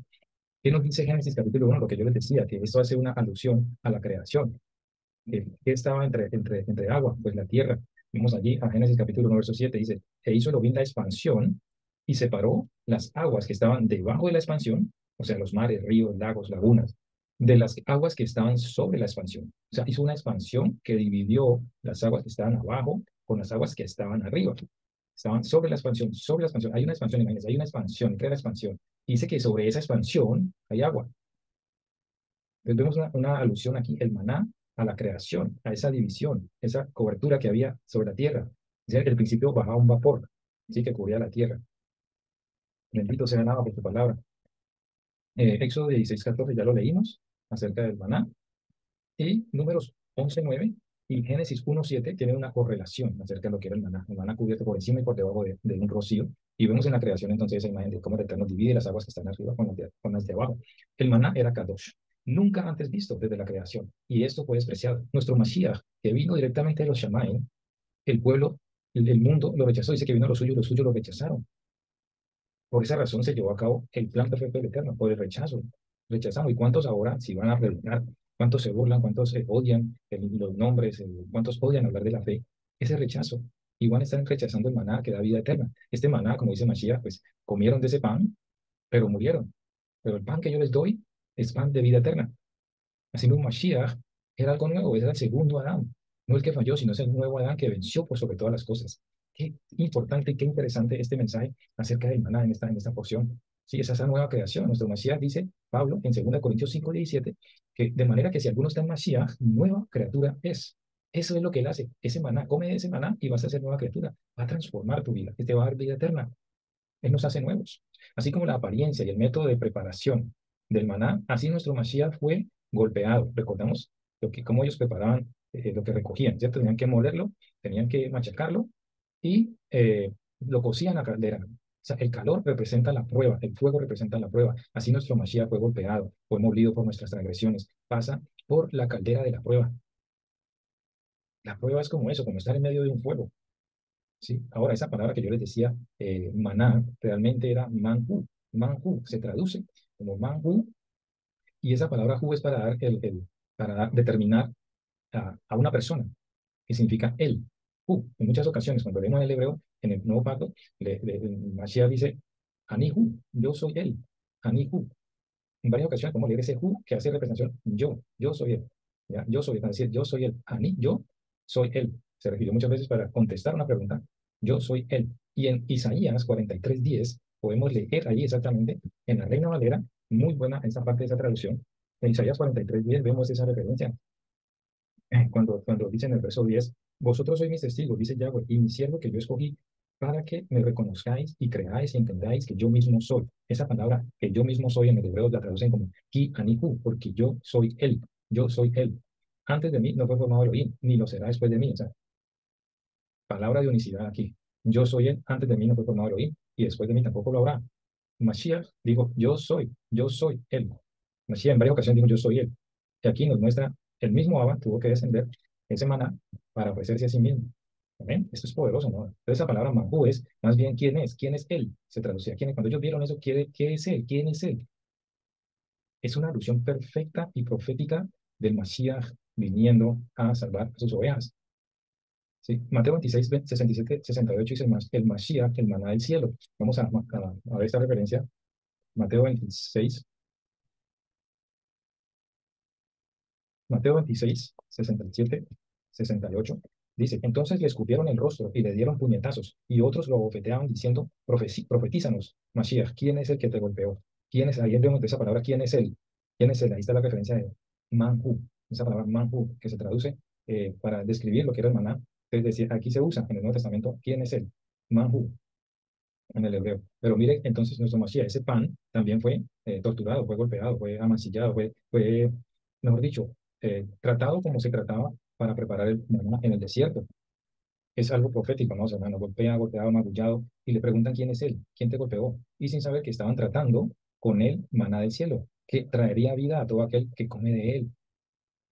Juan 6 daría vida a todo aquel que come de él. Por eso comamos de Mashiach, comamos de su palabra, porque él es la Torah viviente, él es el pan de vida. 6 Juan 6, 56, 50, al 59 dice, el que me come mi carne y bebe mi sangre, de mí permanece y yo en él, como me envió el Padre viviente y yo vivo por el Padre, así mismo el que me come, él también vivirá por mí. Este es el pan que descendió del cielo, no como vuestros padres comieron el maná y murieron. El que come de este pan vivirá eternamente. Estas cosas dijo en la sinagoga enseñando en Capernaum. Amados hermanos, comamos de ese pan nos da vida eterna, no lo despreciemos. Triste por aquellos que lo han despreciado, que se han dejado convencer, que han dejado el camino, que han negado el Mashiach. Asimismo, como este pueblo allá en el desierto dijo, estamos hartos de este pan. Muchos han retrocedido y han dicho, no queremos más a este Mashiach. No ha venido, seguimos esperando otro Mashiach. Han sido engañados, despreciaron eso, así como los hombres en el desierto despreciaron el Mashiach. El pueblo murmuró del maná, ahí en el 11:6, en números 11:6, estábamos leyendo, capítulo 11, verso 6. Él dice, y ahora nuestra alma se seca, pues nada, sino este maná, ven nuestros ojos.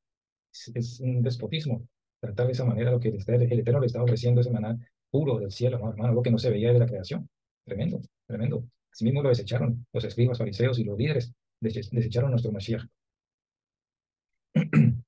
Así el pueblo humilló al Mashiach. Vamos allá a Juan 11:50. Juan 11:50. Dice, ni penséis que nos conviene que un hombre, ¿quién dijo esto? Entonces Caifás, uno de ellos, sumo Cohen, aquel año les dijo, vosotros no sabéis nada, ni pensáis que nos conviene que un hombre muera por el pueblo y no que toda la nación perezca. Y desechado completamente, como el pueblo desechó el pan, no queremos más este pan. Eso fue lo que hizo este Caifás. Es mejor que muera y no que perezca toda la nación. Todo lo contrario, ¿no? O sea, aquí estamos viendo en estos tiempos, la gente hace lo contrario, se está destruyendo a sí misma. Oyó Moshe, el líder cae en murmuración y la opresión que transmitió al pueblo se dejó contagiar. Vamos allá a Números, capítulo 11, verso 10. Números 11, 10, dice la palabra así, de la siguiente manera. Y oyó Moshe al pueblo que lloraba por sus familias, cada uno a la puerta de su tienda, y la ira de Yahweh se encendió en gran manera, también le pareció mal a Moshe. Y dijo Moshe a Yahweh, ¿por qué has hecho mal a tu siervo? ¿Y por qué no he hallado gracia ante tus ojos? ¿Qué pasó, Moshe? ¿A qué punto llevaron estos malvados a que Moshe se uniera a la murmuración? Oyó Moshe, él escuchó las murmuraciones y esas murmuraciones le influenciaron. Por eso decía anteriormente, amados hermanos, cuidado con quién te juntas, cuidado con lo que estás escuchando. Inmediatamente rechaza todo aquello que sepas, que el Ruach HaKodesh, esa columna de nube, esa columna de fuego que está allí, ese Ruach HaKodesh en tu vida, si dices tenerlo, él te va a avisar que lo que están haciendo, que lo que te están diciendo, que lo que te están aconsejando no está bien. Entonces, ¿qué pasó con Moshe? Moshe oyó, todo viene por el oír. Dice la palabra en Romanos 10:17, porque la fe viene por el oír y el oír la palabra del Eterno. Pero también las cosas malas vienen por el oír. Cierra tus oídos. Recordemos toda esa separación que nos habla que se ungía a los levitas el lóbulo de la oreja derecha, la mano y el pie. para cuidar nuestro caminar, para cuidar nuestro escuchar, para cuidar todo nuestro ser. Moshe cayó en murmuración y se levanta contra el Eterno. Una persona, un hombre, un líder que a través de todo lo que le dio el Eterno hizo proezas, milagros. A través de él vio, no había nadie más 100% seguro de lo que había sucedido, el mismo Moshe. Pero a eso llega, el enemigo llega, insiste, insiste, insiste hasta que te hace caer en cualquier tipo de pecado. Debemos cuidarnos. Cuida tus oídos, porque son la entrada a buenas o malas noticias, a buenas o malas acciones, a buenas o malas intenciones. Cuida tus oídos, amor hermano. Moshe se quejó contra Yahweh, hasta el punto que dijo que le quitara la vida. A punto ya, lo tenían ya desesperado, amor hermano. Ya no aguantaba más el pobre Moshe. Pide que se le quite la vida. Y más, en un punto de esto, ¿quién? Tal vez algunos de aquí ha tenido la experiencia de que no quiere seguir viviendo. No ha llegado a ese punto y dice, yo no quiero vivir más. Has tenido pensamientos, te pido en esta hora que pidas perdón al Eterno. Cada día que el Eterno nos da, si estás vivo es porque el Eterno quiere y tiene un propósito contigo. No pidamos eso al Eterno. Que Yahweh nos libre de pedir eso porque hay poder en la palabra. Recordemos lo que hizo Jacob con Raquel y lo que pronunció con su palabra, con su boca. Y Raquel murió al poco tiempo.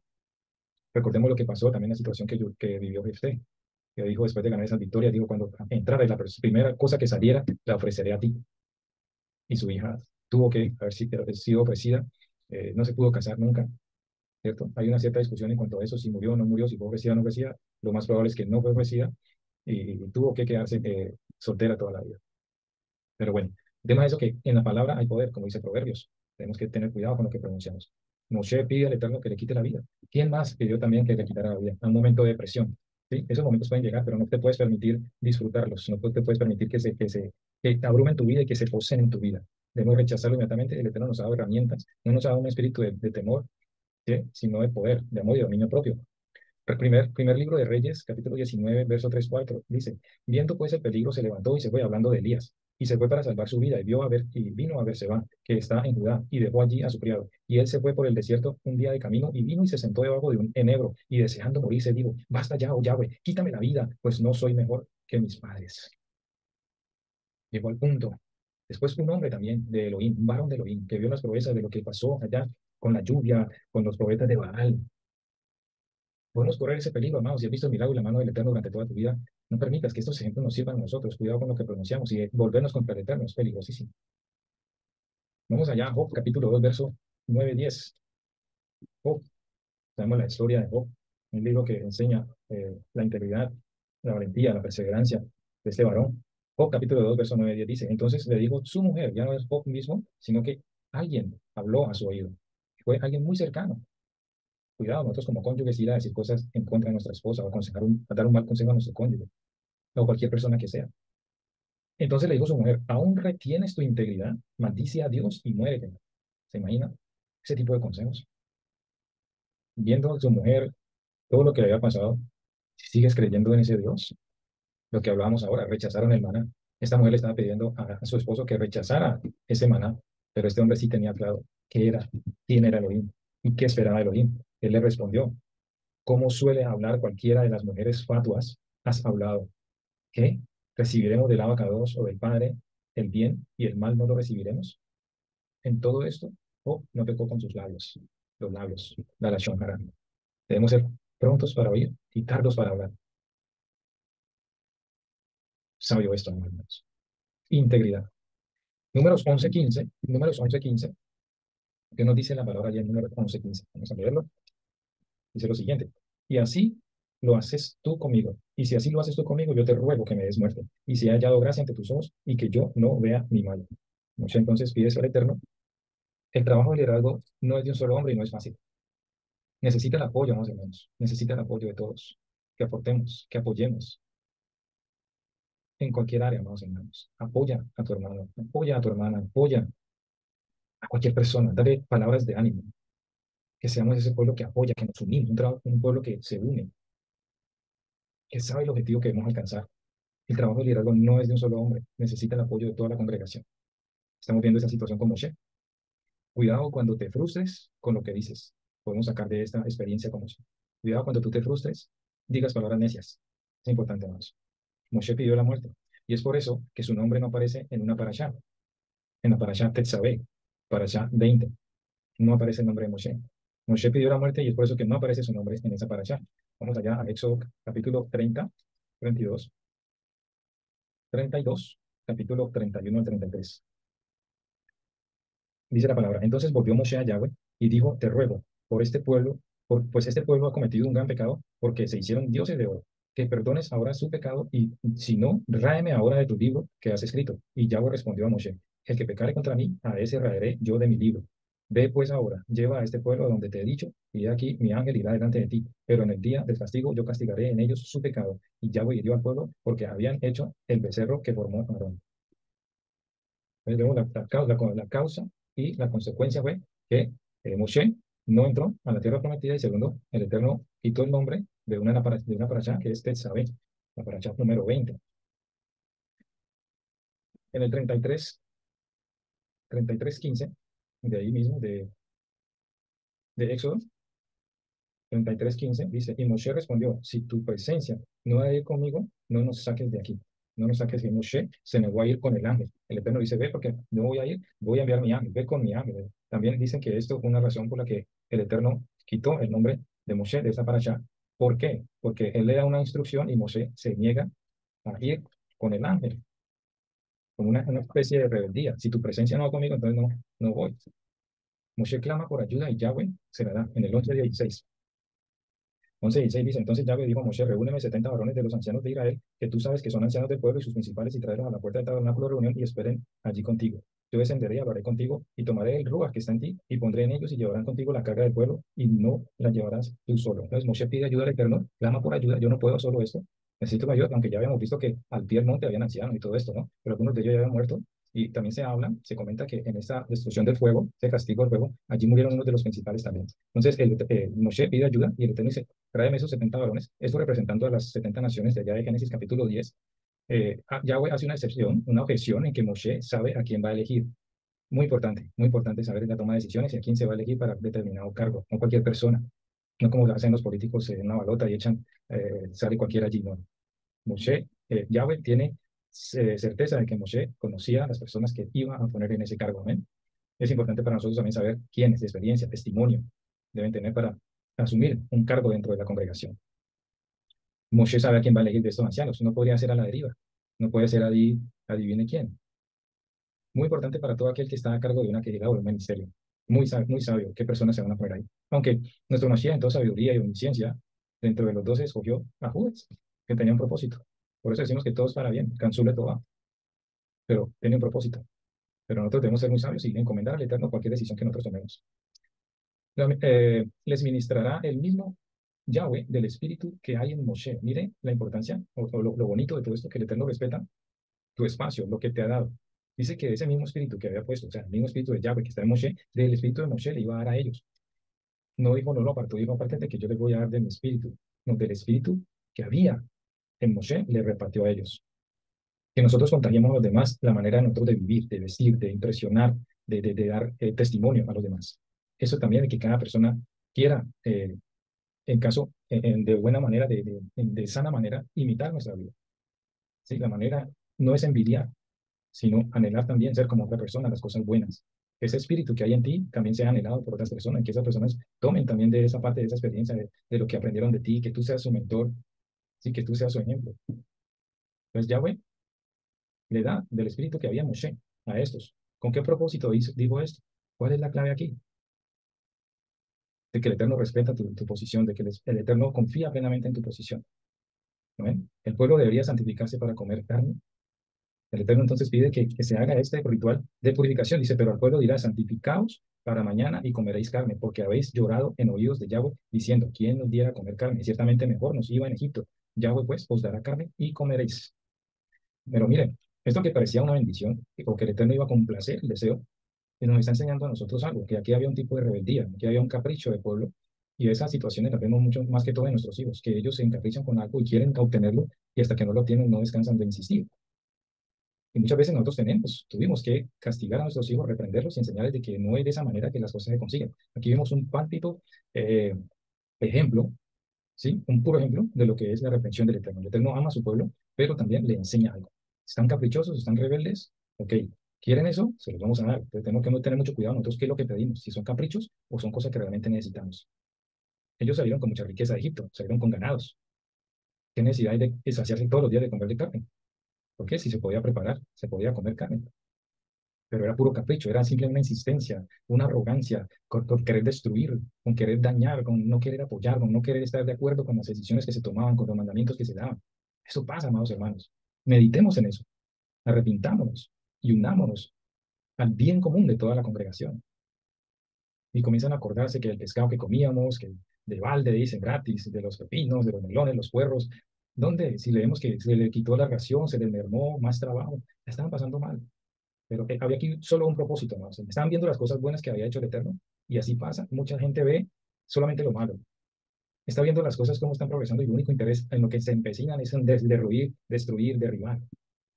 No te dejes engañar, ¿no, hermano? Por esos pensamientos, por esos deseos.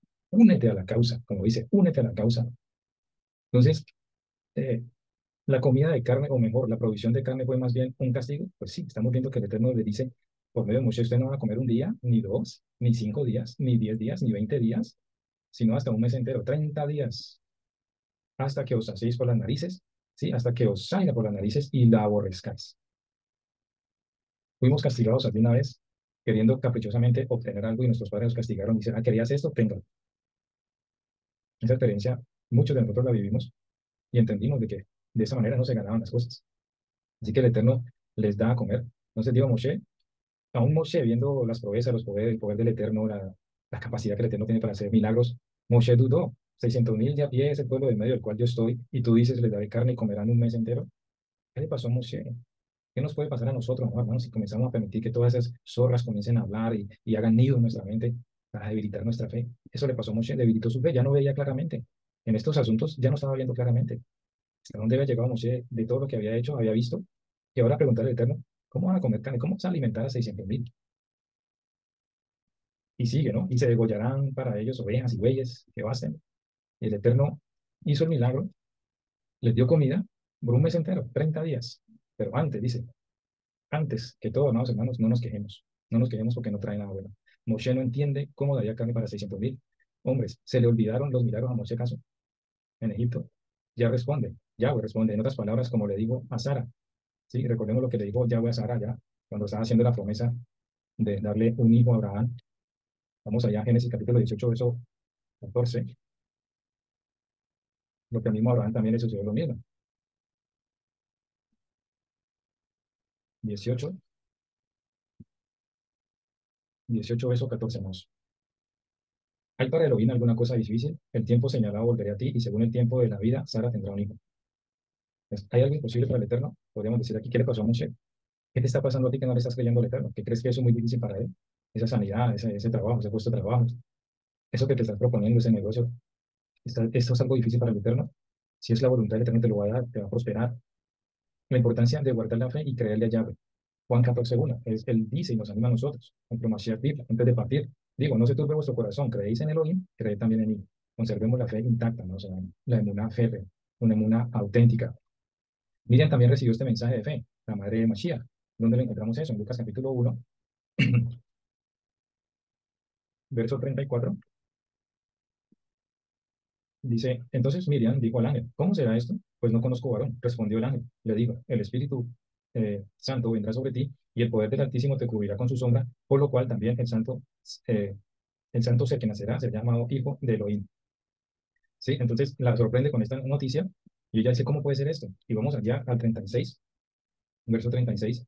Dice, y he aquí tu pariente Elizabeth, ella también ha concebido hijo en su vejez, y este es el sexto mes para ella, la que llamaban estéril, porque nada hay imposible para Elohim, nada hay imposible para Elohim.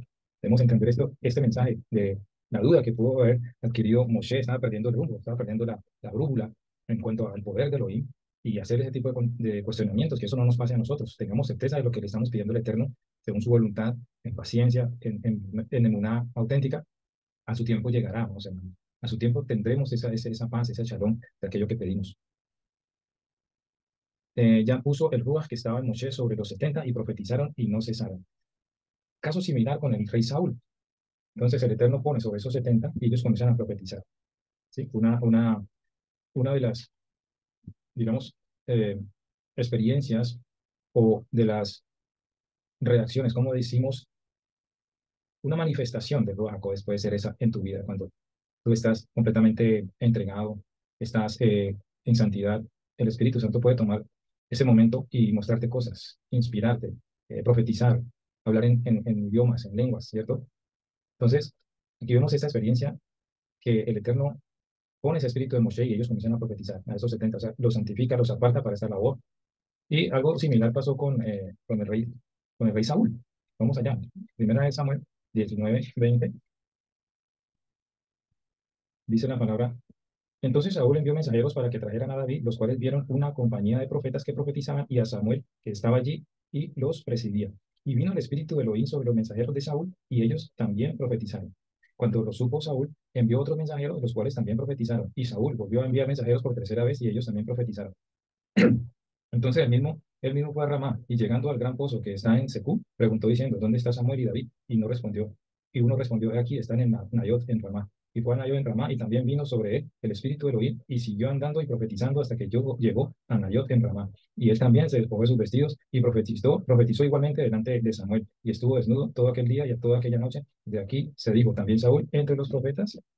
Vemos que el Eterno manifiesta con quien él desea, con quien, con quien él quiere que tenga una experiencia personal con él, derrama de su Ruach HaKodesh. O sea, esas manifestaciones no son demoníacas, sino santas de parte del Yahweh. El Ruach reposa sobre dos hombres que también no estaban entre los inscritos, pero también reparte al Eterno. El Eterno es bueno. También permite que estos dos hombres que no fueron inscritos, pero que pertenecían a esa selección, reciben ese Ruach HaKodesh. ¿Qué nos quiere enseñar el Abba? En el 11:26 de este capítulo 11, verso 26, dice, y habían quedado en el campamento dos varones llamados el uno Eldad y el otro Medad, sobre los cuales también reposó el Espíritu, estaban entre estos, entre los inscritos, pero no habían venido al tabernáculo y profetizaron en el campamento. Póngale cuidado lo que se va a desarrollar aquí. Reposa el Espíritu sobre estos dos que no habían sido elegidos. Y un joven dio aviso a Moshe de esto. Mira, hay esos dos que no estuvieron aquí, pero ellos recibieron el Espíritu. Y Josué, el sucesor de Moshe, se intromete en esta situación. Póngale cuidado. Algo que tenemos que también tener en cuenta y aprender. Y corrió un joven y dio aviso a Moshe y dijo, Eldad y Medad profetizan en el campamento. Entonces Josué respondió, hijo de Nun, respondió, ayudante de Moshe, uno de sus jóvenes, y dijo, Señor mío, Moshe, impídelos, impídelos. Y Moshe respondió, ¿tienes tus celos por mí? Ojalá todo el pueblo de Yahweh fuese profeta y que Yahweh pusiera su espíritu sobre ellos. Claro, Moshe estaba recibiendo esa gran ayuda en 70 y entre más, mejor. Entre más mejor. Y aquí entonces recibe Josué una reprimenda. Debemos estar canalizados, debemos entender y no meter la pata, como decimos nosotros, no meter la cucharada en situaciones que de pronto no entendemos y que van más allá de nuestra perspectiva. Y que muchas veces por intrometernos salimos defraudados, salimos cabizbajos, ¿sí? Humillados. Y en esta situación, pues Josué se intromete y dice a Moshe, impídelos. Oye, ¿qué pasa? Y Moshe dice, oye, ¿tienes celos? ¿Me está llegando ayuda? ¿Qué te pasa? Moshe reprende a Josué. Caso similar con Yeshua y los hijos de trueno. Vamos allá a Lucas 9. Lucas 9, versos 54 y 55, que dice, viendo esto sus discípulos, Jacobo y Juan, dijeron, Señor, ¿quieres que mandemos que descienda fuego del cielo como hizo Elías y los consuma? Entonces, volviéndose él, los reprendió, situación casi similar, diciendo, vosotros no sabéis de qué espíritu sois, porque el Hijo del Hombre no ha venido para perder las almas de los hombres, sino para salvarlas. Y se fueron a otra aldea. Entonces, vemos la reprensión del Eterno. Estos no sabían lo que estaban diciendo. Josué no sabía lo que estaba diciendo. Ya solo lo reprendió. Vamos allá al Vamos ahí atrásito, en el verso 49 y 50 dice, entonces respondiendo Juan, dijo, maestro, hemos visto a uno que echaba fuera demonios. Mire, la misma situación. Hay un hombre que está por ahí echando demonios y se lo prohibimos porque no sigue con nosotros. Estos hombres en el campamento, eh, digo que de cada tribu habían sacado 6. 12 por 6 son 72. Se hizo el sorteo y seleccionaron 70. Moshe selecciona 70 de esos 72, ¿verdad? Esos dos quedaron, bueno, esos no vinieron acá, pero el Eterno en su misericordia también les da a probar de ese ruaj a ellos. Se quedan esos dos. ¿Y qué pasa? Los otros ven eso y como una explosión. Y eso pasa a veces nosotros. Tenemos de pronto envidia. ¿Y ese por qué y yo no? ¿Por qué recibe ese y yo no? Y Moshe reprenda a Josué. Tienes envidia, ¿no? Me está llegando ayuda. En esta misma situación, esos discípulos le dicen, ¿esto qué pasa? Sí, respondiendo Juan, dijo, maestro, hemos visto, eran más los que han visto a este hombre sacando fuera demonios y le prohibimos hacer eso. Y Mashiach lo reprendió. Les dijo, no, no se lo prohibáis. Verso 50, porque el que no es contra nosotros, por nosotros es. A veces no debemos meternos en situaciones que no entendemos o que no nos importan. Concentrémonos, así como hizo la distribución de los trabajos dentro del Mishkan, hagámoslo nosotros, concentrémonos, miremos, ocupémonos en nuestro oficio y nos vamos a meter dolor de cabeza, humillaciones o pasadas de pena. Pablo anima al igual que Moshe. Primera de Corintios 14:5. Primera de Corintios 14:5, vamos allá. Dice, así que quisiera que todos vosotros hablarais en lenguas, pero más que profetizáis, porque mayor es el que profetiza que el que habla en lenguas, a no ser que lo interprete para que la iglesia o la Keila reciba edificación. Pablo entonces también anima de que el espíritu de profecía está abierto para todos.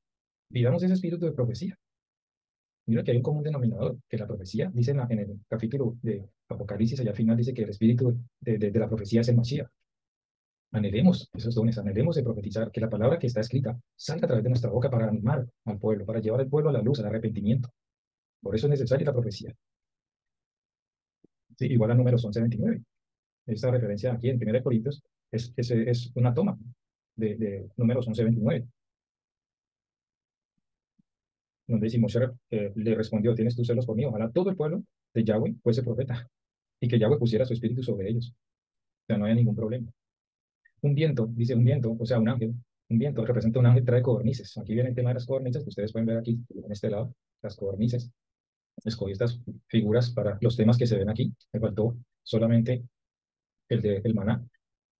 Dice que un viento trae codornices y las dejó a un día de camino, o sea, alrededor del campamento, pero las dejó bien allá, a un día de camino, dice. Imagínense, un día de camino, 12 horas. 12 horas de camino. Y las dejó a un día de camino alrededor del campamento y casi 2 codos, que son más o menos casi 1 metro de alto. Casi 1 metro. Eso es lo que el Eterno proveyó. O sea, ahorita van a comer 600.000 hombres, van a comer codornices de una manera poderosa. Naturalmente, trajo, a través de un viento, trajo codornices y casi 1 metro de altura a comer. Dice que ninguno recogió menos de 2 toneladas. Tremendo. Ya listos para comer, dice el Eterno, en ese momento los castiga y ya hiera el pueblo con una plaga muy grande, por el capricho, amados hermanos. Muchas veces nos ha sucedido algunas cosas que con el ansia que uno come algo, con la preocupación de si yo quiero esto, yo quiero esto, yo quiero esto, y cuando lo tienen, le sabe mal una comida, hablando de comida, o la ansia o el capricho de comprarse algo, ya sea un auto, ya sea ropa, ya sea los zapatos más caros, y los compra y le salen malos, tiene que volverse a ir a cambiarlos, o el auto le sale tan malo que, ¿sí? Pero por el capricho, por el afán, por el querer hacer las cosas uno, dos, tres. No hagamos eso, seamos sabios, ¿no? Aprendamos de lo que nos enseñan las parashot, no cometer los mismos errores que el pueblo cometió.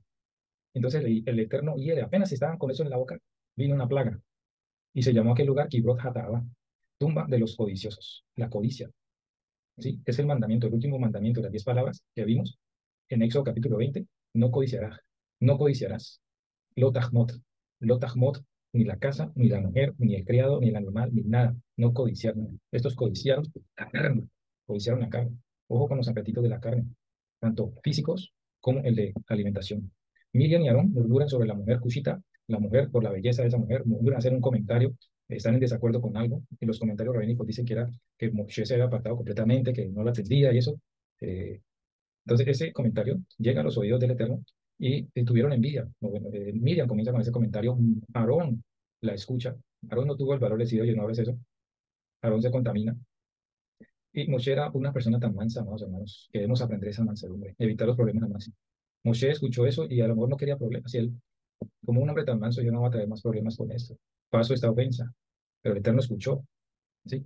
Aquel varón era tan manso más que todos los hombres que había sobre la tierra. Luego dijo Yahweh a Moshe, a Aarón y a Miriam, salid vosotros del tabernáculo de reunión, y salieron ellos tres. Entonces Yahweh descendió una columna de la nube y se puso a la puerta del Mishkan, y Yahweh llamó a Aarón y a Miriam y salieron ambos. Y él les dijo, oíd ahora mis palabras, cuando haya entre vosotros un profeta de Yahweh, le apareceré en visión, en sueños hablaré con él, mas no así mi siervo Moshe, que es fiel en toda mi casa. Cara a cara hablaré con él y claramente y no por figuras, y verá la apariencia de Yahweh. ¿Por qué pues no tuvisteis temor de hablar contra mi siervo Moshe? Qué lindo. Qué lindo que el Eterno saque la cara por ti. Que vivamos una vida tan íntegra, que tengamos el respaldo completo del Eterno, que sepamos que cualquier oposición, que cualquier ataque del enemigo, el Eterno está ahí para respaldarnos. Que el Eterno ponga la cara en este momento es un ejemplo maravilloso. Y bueno, no es que esperemos que el Eterno salga allá del cielo y haga una manifestación, ¿cierto? Pero que lo haga a través de otras personas. Que seas tú galardonado, que seas tú decir algo exaltado, alabado, exaltado, que es la palabra correcta en esto, que seas eh, honrado, honrado es la palabra correcta, que seas tú honrado por tu pastor, que seas tú honrado por tu maestro, que digan, que te digan palabras delante de otros, no para orgullo, sino que es esa satisfacción de que alguien de posición te honre. Es bonito, eso es bonito. Tenemos la experiencia en la primera reunión, la inauguración de Mujeres de Valor. Mi esposa dedica unas palabras, sí, un verso a la hermana María. Le dedica unas palabras de la palabra del Eterno y eso le llena de satisfacción. Ella reconoció que es muy bueno escuchar ese tipo de cosas porque le animan a seguir adelante. En esta ocasión, el Eterno mismo pone su cara delante para sacar a Moshe en alto y defender la causa de lo que lo estaban criticando. Qué lindo es, qué bueno es salir limpio en una situación, que te hayan querido ensuciar, que te hayan querido inmiscuir, que tú salgas limpio, con tu corazón, con tu conciencia limpia. Esa satisfacción no tiene precio, ¿no, hermano? ¿Mm? Entonces, por esa situación, Miriam recibe la lepra. La lepra en ese tiempo no era la de ahora, ¿no? Era una manifestación que se ponía la piel blanca y era por la cuestión de la shonjara en la mayoría de los casos y otros casos de pecado, pero más era por maldecir, o sea, mal hablar, el mal hablar, el hacer la shonjara. Por esa razón ella recibe eso, pero no así Aarón, porque fue Miriam la que inició con la shonjara. Aarón, aunque debió haber parado esa conversación, fue un receptor. Pero Aarón tomó una decisión tremenda. Aarón y Miriam comparecen ante el juez. Y un día vamos a nosotros a comparecer delante del juez. Y es serio, ¿no, hermanos? Vamos a tener que dar cuenta, dice, de toda palabra necia que haya salido de nuestra boca. Y de cualquier acto, de todo lo que hayamos vivido en nuestra carne. Les deja muy claro la posición en cuanto a Moshe. Y le dice, yo hablo con él cara a cara. Y les marcó la diferencia entre un profeta común a un profeta como Moshe. Qué lindo eso, ¿no? Cuando tú tengas la oportunidad también, honra a aquella persona que es humilde, que trabaja, que es sincera. Darle una palmada en el hombro, en la espalda, darle un abrazo, darle una palabra de motivación, que sepa que sí está haciendo las cosas buenas, aunque esas personas que trabajan así saben que lo hacen por naturaleza, que lo hacen para el Eterno y no para los hombres. Pero escuchar esa palabra de satisfacción, una palabra de ánimo, les reprende por no tener temor a Yahweh. ¿Por qué temor a Yahweh? Se está metiendo con un hombre y va directo con el Eterno. Lo que decíamos anteriormente, cualquier ofensa que nosotros hagamos a los hombres, la estamos haciendo directamente al Eterno. Cuando nuestro Mashiach habla, estuve enfermo, estuve en la cárcel, estuve desnudo. Y ellos dijeron, pero ¿cuándo te hemos visto así? Tú has estado siempre con nosotros. No tenían ni idea de lo que estaba hablando nuestro Mashiach. Usted, todo lo que ustedes le hagan a una persona acá en el mundo, lo están haciendo a mí. Aquí mismo el Eterno se pone enfrente y dice, ustedes no tienen temor de Yahweh, no tienen temor de mí. ¿Cómo aplicar esto en nosotros, amado hermano? ¿Cómo aplicar esto? Miriam adquirió lepra. Pero, ¿por qué Aarón no? Porque Aarón fue un receptor de esa queja.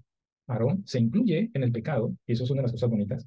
Muchos tiraríamos a decir, yo no tuve nada que ver aquí, yo solamente escuché y ella dijo, y no, pero sí escuchaste con agrado. Y eso sucede muchas veces, que él debió haber parado esa conversación, pero a veces pasa en nuestra vida que alguien nos llama con la intención de traer un chisme. Y como pues tenemos confianza y todo eso, aceptamos y escuchamos, escuchamos, aunque tú no te vayas a meter a dar una opinión, tú recibiste ese mensaje. Estás haciendo partícipe, estás siendo copartícipe de esa situación. Entonces, pero aquí lo bonito de Aarón es que él reconoce y se incluye en el pecado. Dice, no tengas en cuenta este pecado. Él sintió terror. Miremoslo allí, miremoslo, leámoslo allí, amados hermanos. Miren, ya para terminar esta hermosa paracha, que se ha extendido bastante, pero vale la pena, amados hermanos, que la palabra que tenemos para discutir. Y se pueden ir horas y horas y horas estudiando paso a paso. Y esto que es un bosquejo, simplemente lo que hemos podido aplicar aquí. Mire lo que hace Aarón. ¿Sí? Él se incluye en el pecado. Dijo Aarón a Moshe, ay, Señor mío, no pongas ahora sobre nosotros este pecado. Ya Miriam tenía la lepra, ya estaba blanca, ¿sí? Estaba leprosa. Pero dice, no pongas sobre nosotros este pecado. Porque locamente hemos actuado. Tal vez Aarón lo iba a alcanzar también esa lepra, pero el momento que Aarón reacciona y dice, me equivoqué, hemos pecado. Se incluye. Él sabe que cometió el error y se incluye y tal vez eso frenó que tú adquiriera la lepra, pero porque locamente hemos actuado y hemos pecado. Lo reconoció inmediatamente. No quede ya ahora como el que nace muerto, que al salir del vientre de su madre tiene ya medio consumida su carne. No que ella fuera a morir, pero tenía esa experiencia en su cuerpo, en su piel. Entonces Moshe clamó a Yahweh diciendo, El na refanala, diciendo, oh Elohim, que la sanes ahora. Clamó Moshe por misericordia. Moshe no dijo nada. Sí, me ofendieron, pero vos ¿por qué? No reclamó nada. Escuchó a Aarón inmediatamente dijo, Padre, sánala. Se compadeció de sus hermanos, Por eso le llamaron más manso. Respondió Yahweh a Moshe, pues si su padre hubiera escupido en su rostro, ¿no se avergonzaría por 7 días? O sea, déjela que ella experimente esa consecuencia de ese pecado. Necesita apartarse por 7 días y puede volver a entrar a la vez, pero ese periodo tiene que sufrirlo. Eso pasa a veces, ¿no? Nosotros podemos arrepentirnos de corazón, pero la consecuencia viene. Esto nos enseña esta paracha. Mucho cuidado con lo que digamos, con lo que pensemos, cómo actuamos, cómo reaccionamos. Porque de una u otra manera, si nos arrepintamos después, podemos sufrir las consecuencias por un tiempo. Muchos son librados y decimos, ¿por qué los malvados no sufren ese tipo de consecuencias? ¿Por qué se salen con la suya? Y a veces tratamos de justificarnos con nuestra manera de ser, que porque conocemos más Torah que esas personas que están allá afuera, pero no nos escapamos, hermanos, de la justicia del Eterno. Hermosa para allá entonces.